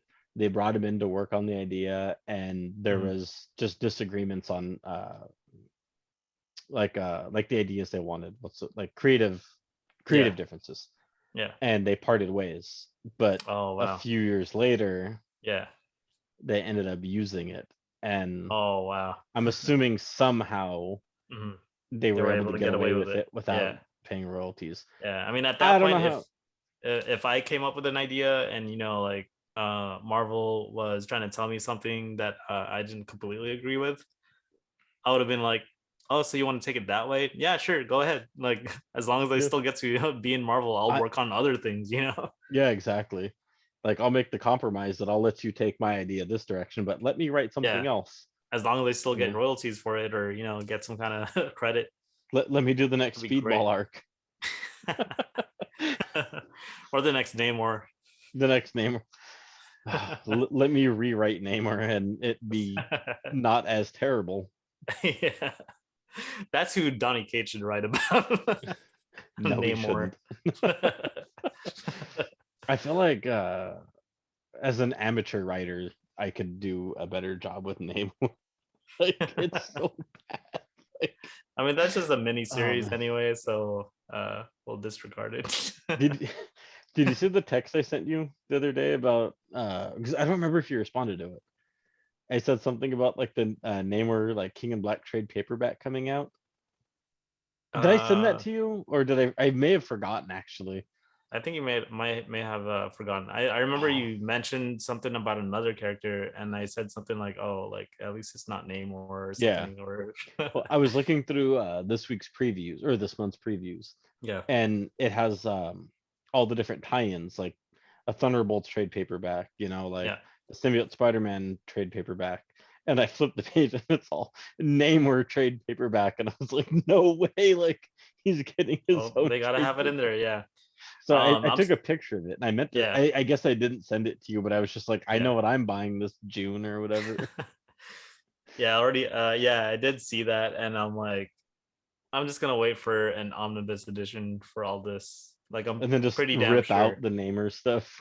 Yeah, I mean that omnibus is gonna be huge if they do decide to It'll probably be put a out. two-parter. There's too much stuff. Yeah, because I think the Oh, no, what's you that? know what? It probably won't because they have the Dunnicates the cosmic one that Mhm. includes like the Silver Surfer. Yeah, which I believe should be tied. I mean, that should be included in the omnibus edition, Yeah. but I don't think it's gonna be. I think it's just gonna have the main event and all the freaking tie-ins that they have for King in Black, but not have the root, like, lead up to the King in Black series. Like, Well, because if you if read that, you read the Absolute Carnage, and mhm. then there'll probably be a Venom one, and then they'll actually no, that would make sense. So there would probably be a Venom one that's by itself that has all the Venoms and anything that would be even remotely close to a tie-in that isn't King in Black and isn't what's it called, Absolute Carnage, because there's already an Absolute Carnage Omni, and Yeah. then there'd be the King in Black that would have what the Symbiote Spider-Man, um, Namor, Spider-Man, y- Black Cat, the mhm. Return of the Valkyries issues. Oh, actually, no, there's a lot because Yeah, there's the X of exactly. Swords, there's the That's what Marauders. that's why I'm saying, I'm like, I think they're just gonna have the omnibus edition with all of the tie-ins that came out, instead of making sense and mapping out the better omnibus edition, where it Yeah, has the stories that lead up to the event versus the event and all the tie-ins that don't really yeah, completely fit together well. So if I were to map it, I'd definitely include like things like Silver Surfer Black, the most of the Venom run, um, Absolute Carnage, even because I know they came out with the Green Lantern omnibus. I think it was volume 2 that had the Blackest Night event, but it didn't have all the Blackest Night tie-ins, but it had the root of the story leading up to Blackest Night. yeah. So it's something like that. Okay, So so they could come out with because DC basically came out with an actual Blackest Night omnibus where it has all the tie-ins and whatnot. So okay, you had the option whether to buy the main story with the main event that ties in together well versus the actual event that has all the tie-ins towards it. So maybe they might go that route. yeah, maybe. Yeah, I don't know. That'd be an interesting thing to think about because there's so yeah. much stuff. Like okay, so everybody kept telling me Thor tied into it, and I remember you were like, no, it doesn't really. And It like, and it once I caught up, can and kind of does. Yeah, it really doesn't. But like the fact that yeah. Silver Surfer Black kind of does Hmm. or does, Yeah, and then Silver Surfer Black ties into Thor, like that's the kind of the bridge, yeah, between the two, or kind of bridges the gap. There you go. yeah. Um, but like Thor could like not exist, like that story, and it Hmm. still would make sense other than, and this is probably the closest thing I'll say to a spoiler to King in Black, but there's a point where they're just like, where the hell's Thor? Yeah, You yeah. know, and they're just Just like, like where's Thor? And just then like another event in Civil War. yeah, If you guys haven't, I mean, it's been out for over a decade already, but well over a um, decade. yeah. Even when I was reading the Civil War event, the whole time I was like, okay, all these big heroes are here. Where the heck is Thor? Yeah. exactly. Always And not so there. Who's the protector of yeah, of the planet protector of Earth? the realms, and Yeah, it's not even there. No, always but not so there. like uh with them saying like, oh, where's Thor, where's Thor, and I feel like, the Thor story by Dedicates explains where Thor is, but that's the most I really, at least I personally noticed that it tied in. I didn't really feel like Yeah, you're like, if that Thor run didn't exist and they were just like, where's Thor, and then all hmm of a sudden Thor comes in and does this thing or whatever, yeah. It still would have made uh sense. they could just do like a quick explanation like, hey, sorry, I was taking care of stuff, whatever, blah blah, and Yeah, they could have summed it up in like a 2 issue or like maybe even tie-in. like even just like a few pages, honestly. And I'm not discrediting Yeah, like that Thor run at all. That Thor run is yeah, amazing. But yeah, I mean, like, it had it not been written, they could have explained Thor's absence in like a tie-in or two, or like you said, at the very least a couple of pages, and yeah, it would have made sense. So Thor wasn't that vital. So I don't think that any Thor would be included in this Omni if it yeah, exists. But either way, I'm gonna buy it. yeah. I'm gonna Same. buy whatever Omnibus comes out, Yeah, and the King in Black, whatever's in there. yeah. I And mean, I I really will. hope they come out with a omnibus um, release for his Venom run. That'd be great. I can't see why they wouldn't. Yeah, Like, it's so good. Like, yeah. there's just so much going on in And that. I'm pretty And sure that's still not going to collect the War of the Realms issues because no, it doesn't necessarily need it. So you haven't read War of the Realms, right? no, I still haven't read. Are you waiting for the Omni? Yeah, I'm still Okay, waiting. Yeah, so you're waiting for a second print. hopefully, or if I get lucky and find the first print Find the for first really print cheap. for Yeah, like 200. yeah, or even cover price. Like if I find it at a comic store that hasn't sold Yeah. it yet. Like I think that's how I got the X-Men Age of Apocalypse from Amazing Comics. They had it, and it usually sells for about 150 or more, and I think cover price is 125. So with Mm, my discount I got it for way cheaper. And they have a nice. few other hardcovers there that I know is out of print, and I'm like, I need to jump on this before someone buys it. Like what? uh I'm just kidding. I know, right? I don't want to say it out loud. No. No, the Alien hardcovers. They have the library editions or deluxe editions that Dark Horse released, Oh, and nice. Dark Horse does not have the rights for those for the Alien and Oh, that's Predator right. anymore. Marvel has it. Yeah, so they're not Yeah. they're not going to be able to reprint those ever again. So Yeah. so Well, I mean, there could be some sort of, you know, agreement where they can, but it'll now say Marvel not if in it that comes. format, but they can release the the original issues and in a Marvel remapping and Well, they can redoing always of it. redo like those issues, but it'll now be branded with a Marvel Yeah, tag, which yeah, makes those specific ones there worth hmm money because it won't have the Marvel brand on it. yeah, So owning those yeah. could potentially, the only downside is they're probably never going to make a good Alien movie again. I don't want to not think that way, Think about it. We had but Alien, yeah, amazing. yeah, Aliens, amazing. all right, yeah, Alien 3, amazing, right? Alien Resurrection, terrible. yeah. Uh, Alien versus Predator, It was cheesy. amazing Yeah, in a bad B movie sort of way, but yeah, not a good Alien movie way. yeah. Uh, God, what was that first game? The last, not the first Alien game, but not Alien Isolation. Uh-huh. What was that? Was it The released Marine one, for? Colonial Marines. Oh, okay. I don't think I ever played that. Terrible, Mhm. terrible game. They're Alien actually coming out. Isolation. They're coming out with another Alien game too, and That's I'm actually awesome. very interested. It's a multiplayer game. It's called Oh, Alien, nice. Alien or Aliens, Fire Team. Okay. Yeah, Oh yeah, you know what? I know I saw that. yeah. But It then there looked was really good. Alien Isolation, which Hmm was great, really dark, really scary horror game. Yeah, But it's just like the Alien franchise has so many ups and downs, and I Yeah. haven't read the issue yet because I haven't Mm. bought the main cover, and I'm not opening my Scotty Young cover. Oh, me neither. Yeah, I think I got most of the covers. I still have to do my video on it for our weekly yeah, pull. but I haven't read it yet, but I've heard nothing but good about it. Yeah. But the fact that there's so much bad Alien material out there now. Yeah, it's hard to get hopeful.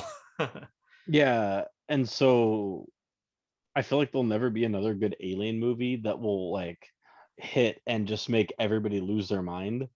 Yeah. That will make something like that. Not just like I'm sure those will shoot up with time, but won't Yeah. make them skyrocket because of the next Right. movie.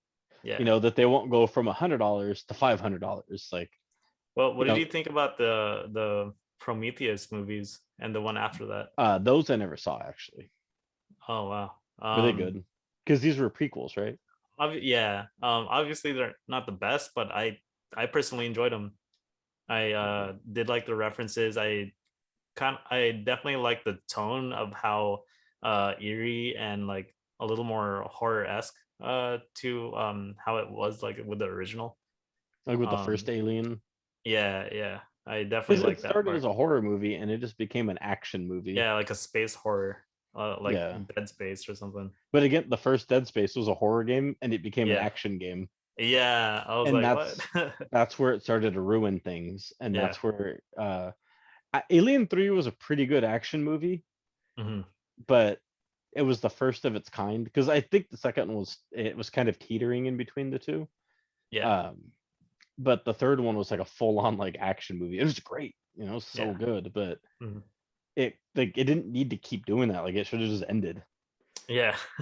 And it's like they keep trying to just redo this like action type about it with like Yeah. Alien versus Predator. Like the movie was stupid. Like it was Yeah. so dumb, but I loved it because it was so Yeah. like I said earlier tonight. I grew up watching B movies. Yeah, same You here.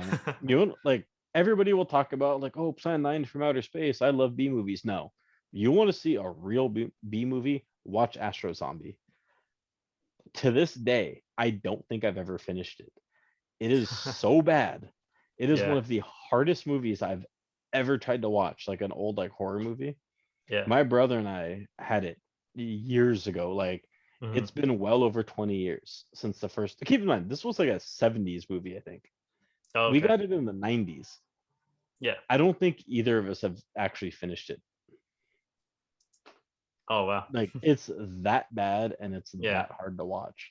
I You mean, there was know, some bad ones that I watched a long time ago, but I still ended up finishing it because it was, we started like my family would, get together on Sundays and see what movies they're showing on Sundays because there's, no sitcoms or yeah. anything else showing during Sundays, and we had basic TV. So um the some of the horror films that I did watch, that was, I thought it was kind of good like back then as a kid, but now growing up and thinking about it, I'm like, God, I don't know how I sat through that.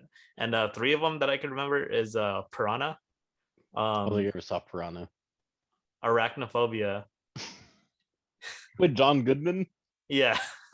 Oh man, Or my so my that my one. condolences for having Yeah, to sit through exactly. that.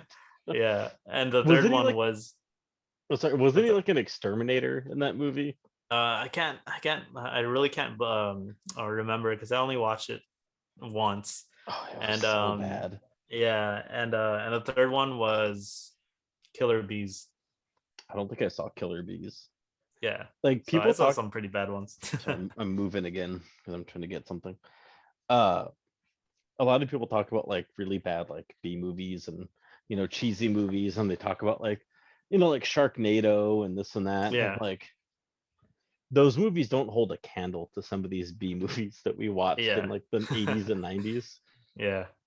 Oh, you want to talk about it wasn't a B movie, but it should have been. But that Dolph Lundgren Punisher movie. Oh, yeah, I never saw that one. You want to talk like a high budget, like a triple A B movie, like like Dolph Lundgren, like in like the 90s actually. Like I think it was Yeah. the 90s. It was either like 88 or 90. I don't remember. That's irrelevant. But the dude who starred side by side with Jean-Claude Van Damme in Universal Soldier. Yeah.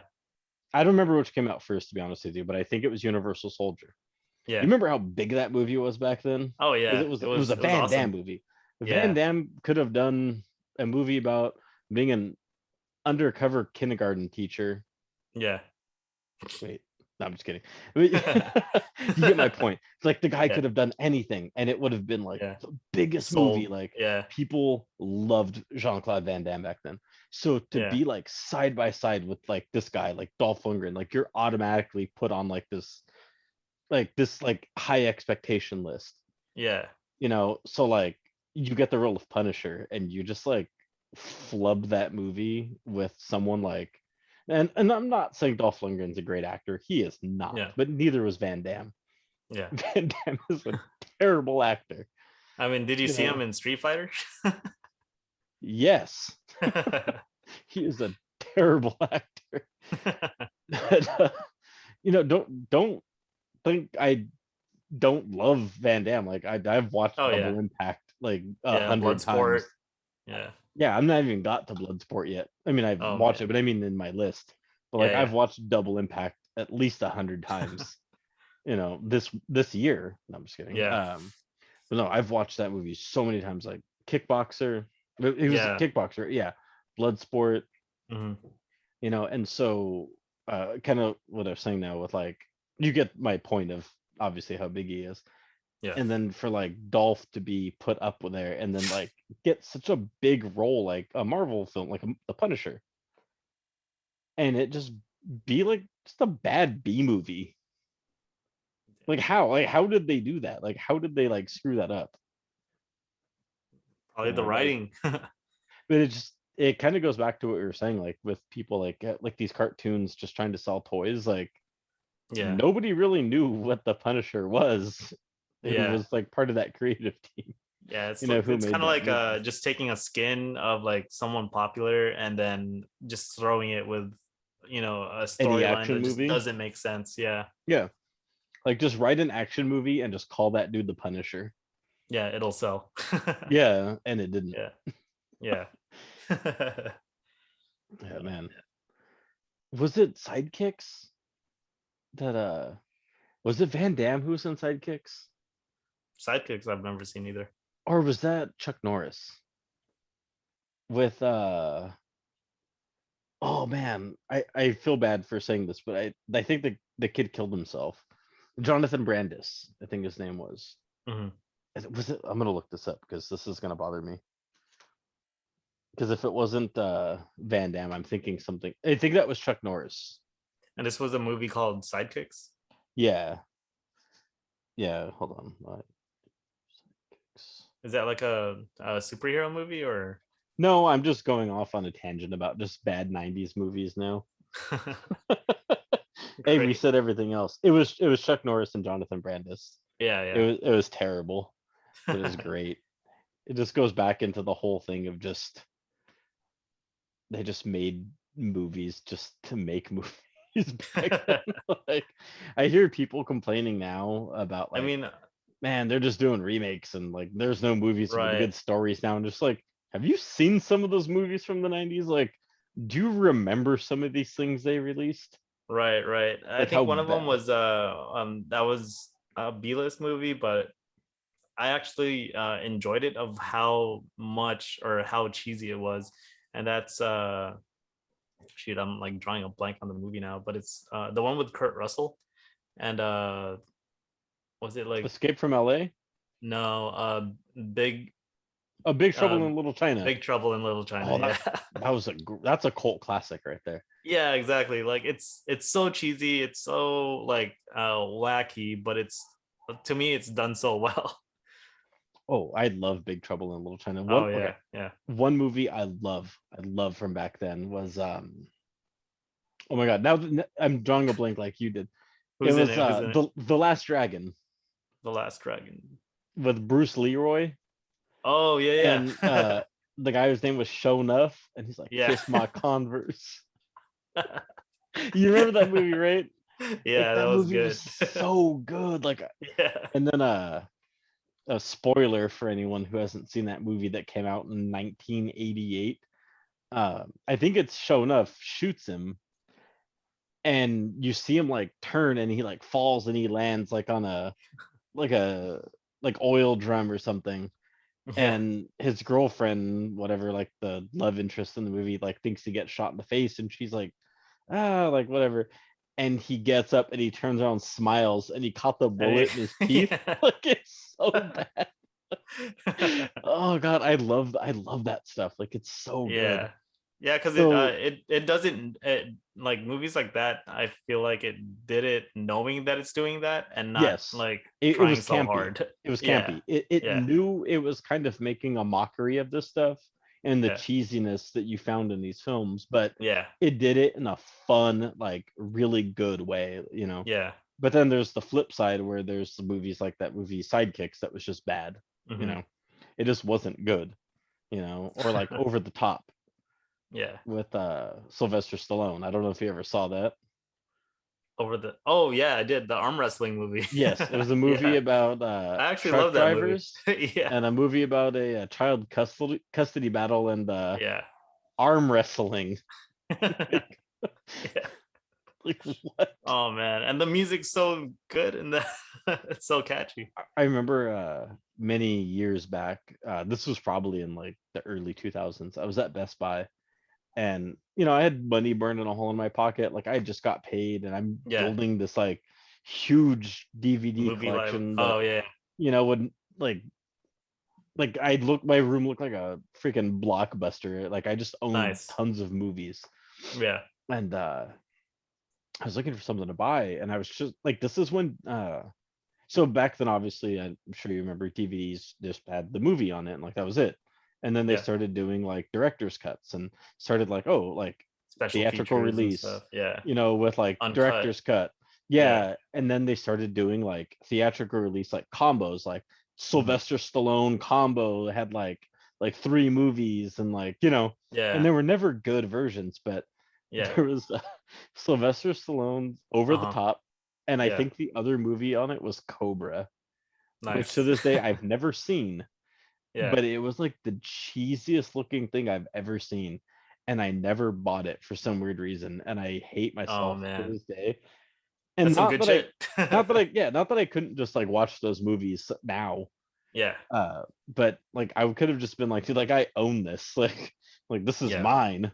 And I regret that.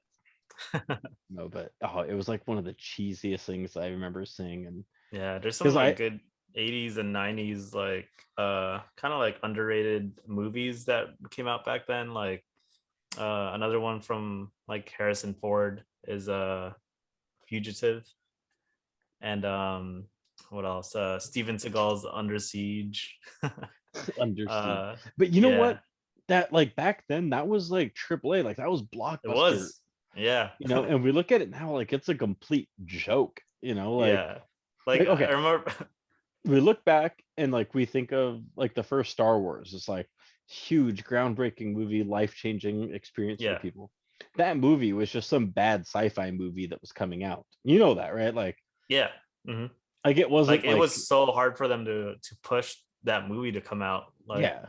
yeah. Well, like Under Siege, somebody probably wrote this terrible script, threw Yeah. it at some exec. He was like, so Steven Seagal signed off, make it, Yeah. like just boom, like right there, just make it. Dude. Like just Uh, we're gonna make millions. And now we look back like yeah.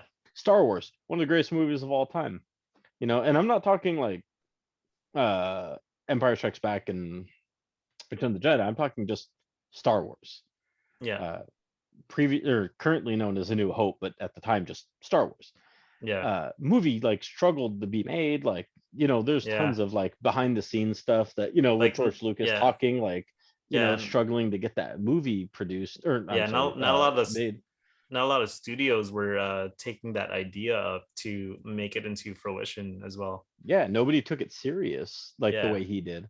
Hmm. And now we look at like this movie like Under Siege, like that was like a like that was like a low budget movie in comparison, but like in Yeah. Star Wars is all of a sudden this like life changing experience that we've Yeah. all And watched. pop culture now, Yeah, like movies like action movies back then were were the I guess the movies that were taking over the movie theaters. Like right Yeah. now, like since 2008, 2009, that's when superhero movies started taking up the AAA Yeah.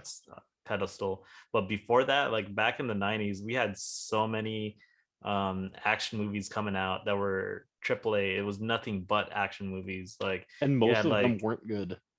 yeah, and they had like more than one movie. Like they had Lethal Weapon.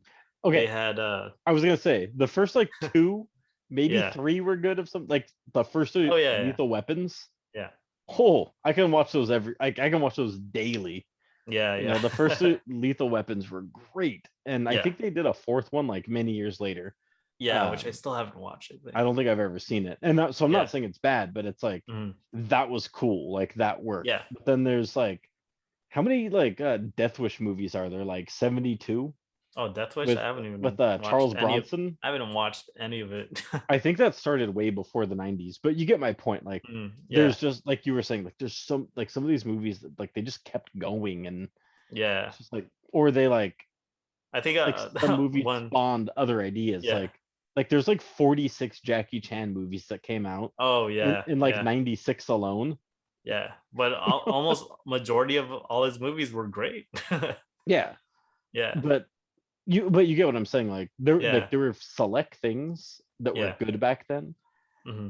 But then like some of these movies just went on way too long or like Yeah. they were just Like it pumping should have out like ended. Yeah. yeah, like they were just pumping out like action movie after action movie after action movie. Yeah. There's nothing. Another one was Die Hard. I like the first two, Yeah. and that was it. Like I'm not like the other ones. I'm not gonna sit here and like rag on. There are four. Yeah. Yeah, I think there were four. First two were good, um, but like it could have ended at two, and like I would have been happy. Yeah. You know, like I didn't need anything additional. But what was there was another one. What was it? Like that was in the 90s that just it should have just stopped after like the first one. What was it? Trying to think like bad 90s But movies. that started off good or bad? Yeah, it started off good. The Matrix. I was never a Matrix fan, but I'll give you that I know everybody says the first two were amazing, and Hmm. the third one just kind of dropped the ball. It gave some Yeah. closure that Yeah. everybody wanted, but overall it wasn't a great experience, I guess. Yeah. I've only ever seen the first movie, and I did not like it. Yeah. Like, did not. Okay. Here's a movie. There's only one of them. Perfect example of make a single movie and just quit while you're ahead. Yeah. Point Break. Oh, Point Break. Yeah. Point Break. Like so good. Was it like Patrick Swayze and Keanu Reeves? Yeah. Amazing. Like Yeah. so good. I've probably watched that movie about 40 times. I used to watch Point Break all the time when I was a kid. Yeah. I You think know, for me it was Cliffhanger. That was another one. with Sylvester Stallone. Yeah. Um, I've never seen the whole movie. I won't Yeah. say it's bad or amazing. I don't know, but the fact that they didn't like milk that is a good thing. Yeah. Yeah, Like exactly. That was one of like those. Judge Dredd did not need to be made. Yeah. At least they didn't milk that. Total Recall, that was 80s, I think, though. Yeah. Didn't milk that, but I guess it was 80s into 90s. The first two Terminators were great. Yeah. Oh, Yeah. I, Man. and That's a movie series that I watch at least once a year. here you go. RoboCop was one of those movies that should have ended after the Oh man. first one.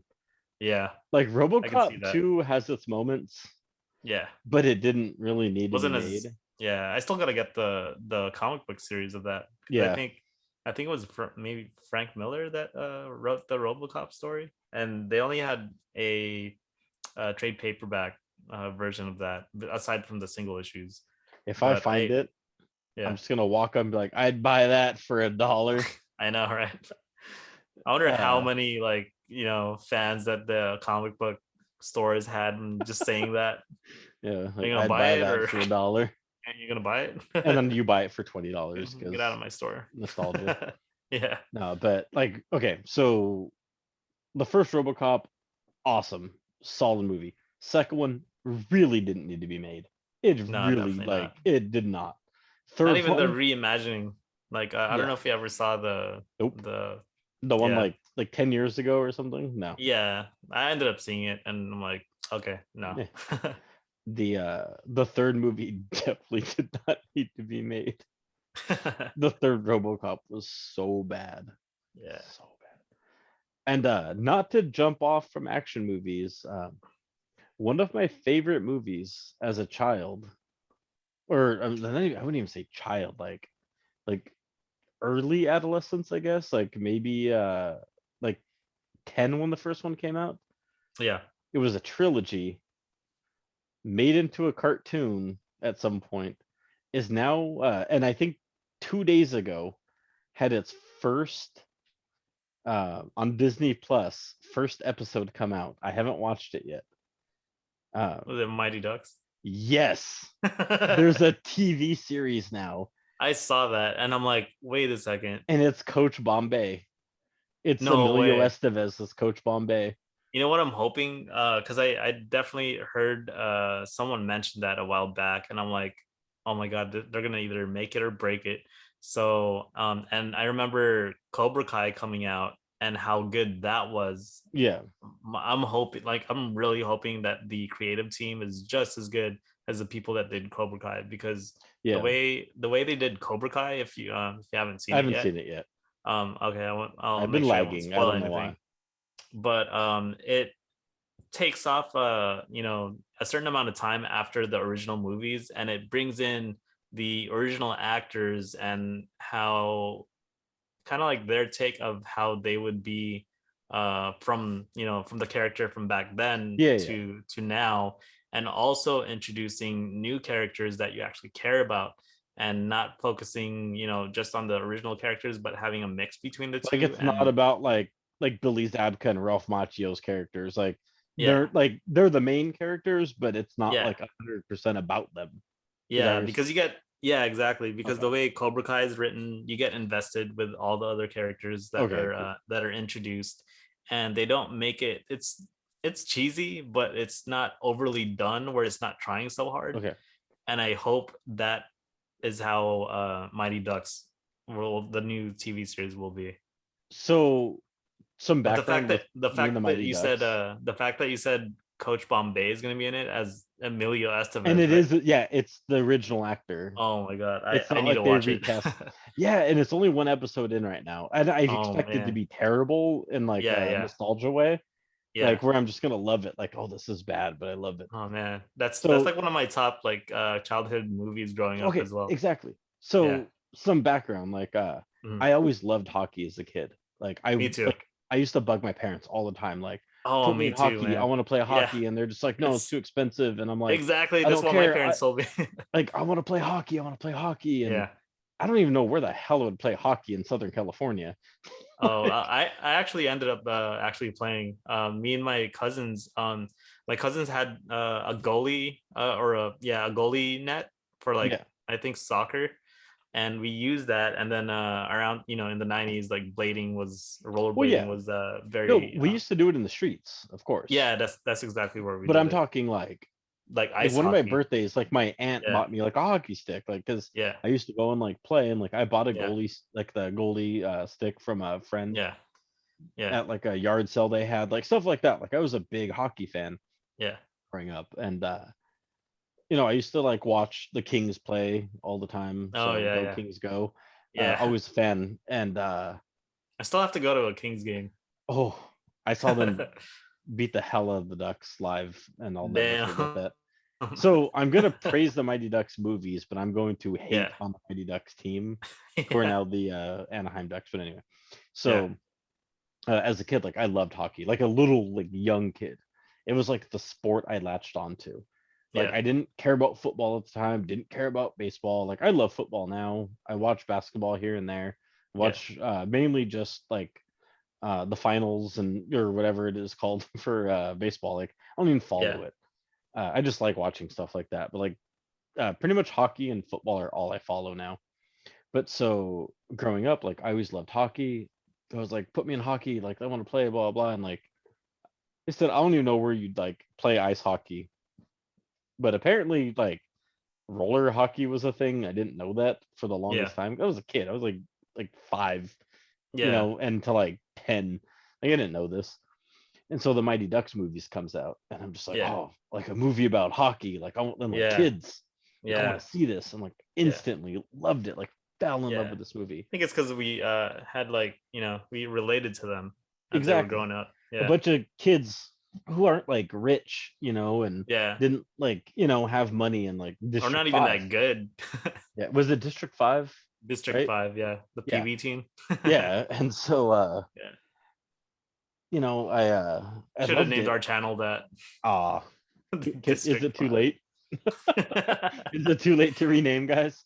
No, so I'm getting sidetracked. So when that movie came out, I was just like, man, like this is awesome. Like I love this movie. Like I just, watched it all the time. And then they're like, oh, Mighty Ducks 2, D2's coming out. And I was just like, no Yeah. way, like a sequel. I actually Yeah. like the sequel more. Like I love Yeah. the As it second Mighty progressed, Ducks. I was surprised that I ended up liking it. Yeah, Usually movies like that get worse. exactly.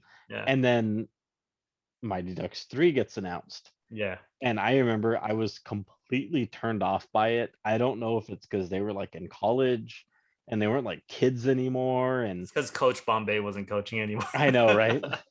They're like, you And felt like, it for the team. and so like something just like really like bothered me about it. And like, I Yeah. don't remember ever finishing that movie as a kid. I'm sure I Mm. did, but I have like literally like no memories of Not too finishing that much movie. memory. Yeah. Because But I don't think I watched that specific movie as much as I did 1 and 2. oh no, definitely not. But Yeah. so back in 2015, Yeah. I remember I think it was on Netflix. It was either Netflix or Hulu. Hmm. All three of them were on there, and I remember Yeah. one night I had nothing to do, so I put on the first movie. Yeah. I was just like hanging out, just watching it, and I was like, that was a good movie. Yeah. Like, I love this movie. Like, it was Yeah. awesome. And I was just like, I'll watch the second one. Yeah. So I watched the whole second one, and the end of it, it was just like, you know what? I'm just gonna watch the third one. Like, it's probably gonna be terrible. Like, I don't remember liking it. Yeah. And so as I was watching it, things started coming back to me, and I was just like, Hmm. you know what? Like, maybe I did actually watch this whole movie. Hmm. So I watched it in its entirety. I don't remember everything. So I may have stopped it like halfway through and just gave up on it. But I didn't realize how much of the original cast and the D2 cast were in this movie. Yeah. And like I love that movie. Like the third Mighty Ducks Yeah. movie is still really good. Yeah. Like I would put the other two at like 10 out of 10. This is like a 7 out Yeah. of 10. Like Yeah. it's Because still solid.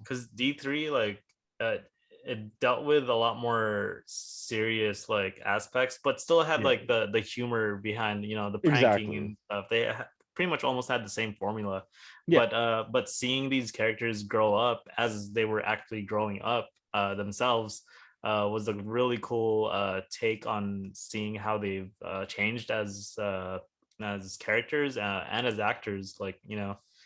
See during them this like whole grow. series. Yeah, exactly. So today I was on my lunch break and I was just like flipping through some stuff on my phone Yeah. and I saw a picture of Emilio Estevez with his arms crossed, like leaning, Yeah. like kind of like this, or just whatever. Yeah. And I was just like, wait, what? And because I can see like I noticed like the giant Mighty Ducks logo, Yeah. and I was like, what? And it said like the Mighty Ducks Game Changers. Yeah.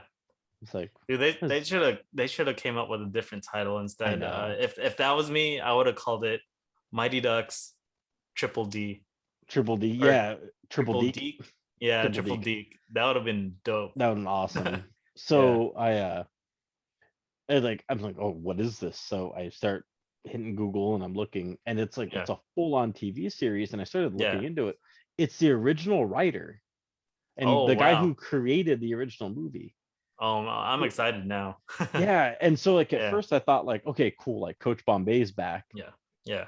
and so that alone, like it's him coaching a whole bunch of new kids. I can get behind this. Yeah. And then I'm thinking like, this is weird that I'm an adult excited about like Yeah. this kids movie. Like, Well, it's because I mean, I don't see it disturbing, but but it's like, it's kids that we grew up with. Like we were there around their yeah, yeah, age when they were growing up. exactly. But I'm like pushing 40 about to watch this movie about like a bunch Mighty of 10-year-old Ducks. kids playing hockey. But the reality is like, this is my childhood, like coming back, for Yeah. round 4. And so I started like looking more into it, and then I noticed like it's the same. Like they're talking about like the guy who wrote it, Yeah. or who, I'm sorry, who originally created the Mighty Duck story, Yeah. and then it's like under it it says like creator, Hmm. same guy. I forgot his name, and then it was like something Brill, I think, Hmm. and then it was like the guys who wrote this Yeah. specific story. Same, he's one of the same writers.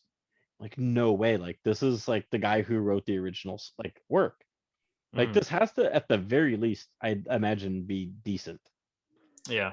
So I'm looking I'm. at it as like a soft reboot, maybe. So we're talking like Mhm. Coach Bombay X amount of years in the future, but it's like he gets a whole new bunch of kids who are just a complete mess, Yeah. and don't know how. And he's just like, well, I'm back at this again. Let's see if I can turn this team around. Yeah. That's what I'm hoping for. I'm trying to remember where he left off in the third one because I know he wasn't, the coach because obviously the coach from the college was the one coaching the team Yeah. now. So I can't remember if he went back went back to the law industry or if he continued his path down his hockey career. I don't remember. No, because he had that hockey injury, so he couldn't play. And then the guy from the Iceland team, like Yeah. re-injured him. Yeah. Remember? And they're like face off. Yeah. Why do I know so much about that movie? I know. I'm trying to. I haven't watched it in a while, but man, like there was so many like catchphrases and like lines Oh that yeah, just were so good. like oh my god, why am I forgetting? I just said I remember so much about this movie, but I can't remember the Yeah, guy's just name. blanking everything. The guy from Texas when they're in Hollywood or in LA, and he's like, "It's Was Rodeo it? Drive." Is that Dean? I think it's Dean, right? Was it Dean? I think so. That sounds right. And they're on Rodeo Drive, and he keeps calling it Yeah. Rodeo Drive. Yeah. It's Yeah. Oh, Rodeo Drive. yeah. That movie was so And the good. Bash Brothers. They should make a Yeah, comic book of that. that'd be great. Like a Yeah. whole movie of, or I'm sorry, a whole movie, a whole comic of them like Yeah. just destroying stuff like on the Yeah. field or on the Did, ice. I don't know, I said field. did you ever Uh, watch the Mighty Ducks animated series? I never did. It was actually good. Like it was well written about these anthropomorphic ducks that Ducks, yeah. were like a space team that like defended their planet or whatever. Or actually the story behind it, I think their planet gets attacked by this bad guy and I think annihilates the entire planet and they're the last of their kind or something like that. Wow, this took a complete different direction than I would have ever expected that show to go. I know, right? That's It like, was actually really good, and like I think the main leader of the team got a hold of this this mask that was like how do I? It's kind of like if Thor has the hammer, yeah, like he gets the power of that hammer, and that's how the leader of that Mighty Ducks team is. Like he has the golden mask that that's gives him like awesome. the power for to defend his people and whatnot, and it was really good. It sounds like something that I should have watched a long time ago. Yeah, Holy crap. unfortunately it didn't really do that well, so I think it only had like maybe 1 or 2 seasons. Okay, I know it's on one of the streaming services because I've seen it It's recently. Disney Plus. Okay, Yeah. so I should probably just add Yeah, that put to that my on your list of list. things to watch. It most Yeah, yeah, likely is because it's Mighty Ducks. yeah. But yeah, But I think so I might end up watching the that what was it called again? Mighty Ducks Game Changers. I'm gonna watch that tonight after this. So I'm gonna watch it and we'll talk about it later, and hopefully we both end up like next week on the podcast we'll both have something to say about it. Yeah, that sounds good. I'm not getting my hopes up on it. It might end up being terrible. You know, it might be Yeah, something good for kids nowadays that I can't yeah, look at objectively. yeah, Because I'm gonna have this like feeling of nostalgia in my head, like where's Charlie? Yeah, yeah. despite the Where's fact that he's Goldberg? probably as old as I am now. You Yeah. know, same with Goldberg, and Yeah. it's not, Charlie had his life in with the at Dawson's Creek. was he really in Dawson's Creek? Yeah. Oh, that's so bad. Yeah. I didn't know that. That's kind of upsetting. But anyway, uh, yeah. So I'm gonna watch it, and maybe next week we'll discuss this a little bit, and just even like whatever our topic is next week, and even if it's another top five or Yeah, oh, we'll Middle West. put I'm sorry, we're most likely yeah, gonna do a Middle West we'll do conversation. a little bonus like conversation towards the end. Yeah, maybe we'll just like bring this up and just talk about what we think of this. Yeah. So we are also hitting about 2.5 hours. I Yeah. think we've exceeded the length of any other issue we've done so far. Yeah. So I mean, this is comic books and everything else. That's what yeah, happens. including additional time. Yeah. So for those of you who did end up, watching all the way through, we thank you so much. We hope that you enjoyed our content today, and hope that this is something that you guys would like to see more of in the future. So we'll start. Well, I think we'll start putting up updates on our Instagram about our podcast and the issues coming up, so you guys are in the know. So if you guys want, just give us a follow on our Instagram page, and that is comiXalliance. That's spelled COMIXALLIANCE. And for our brothers at Comics Podcast as well, Comics spelled with an X podcast. Follow those guys. They have really cool content as well, talking about TV shows, movies, and other nerdy stuff going on. So yeah. Cool. All right, guys, have a good night, and thank you for hanging out if you listen this far.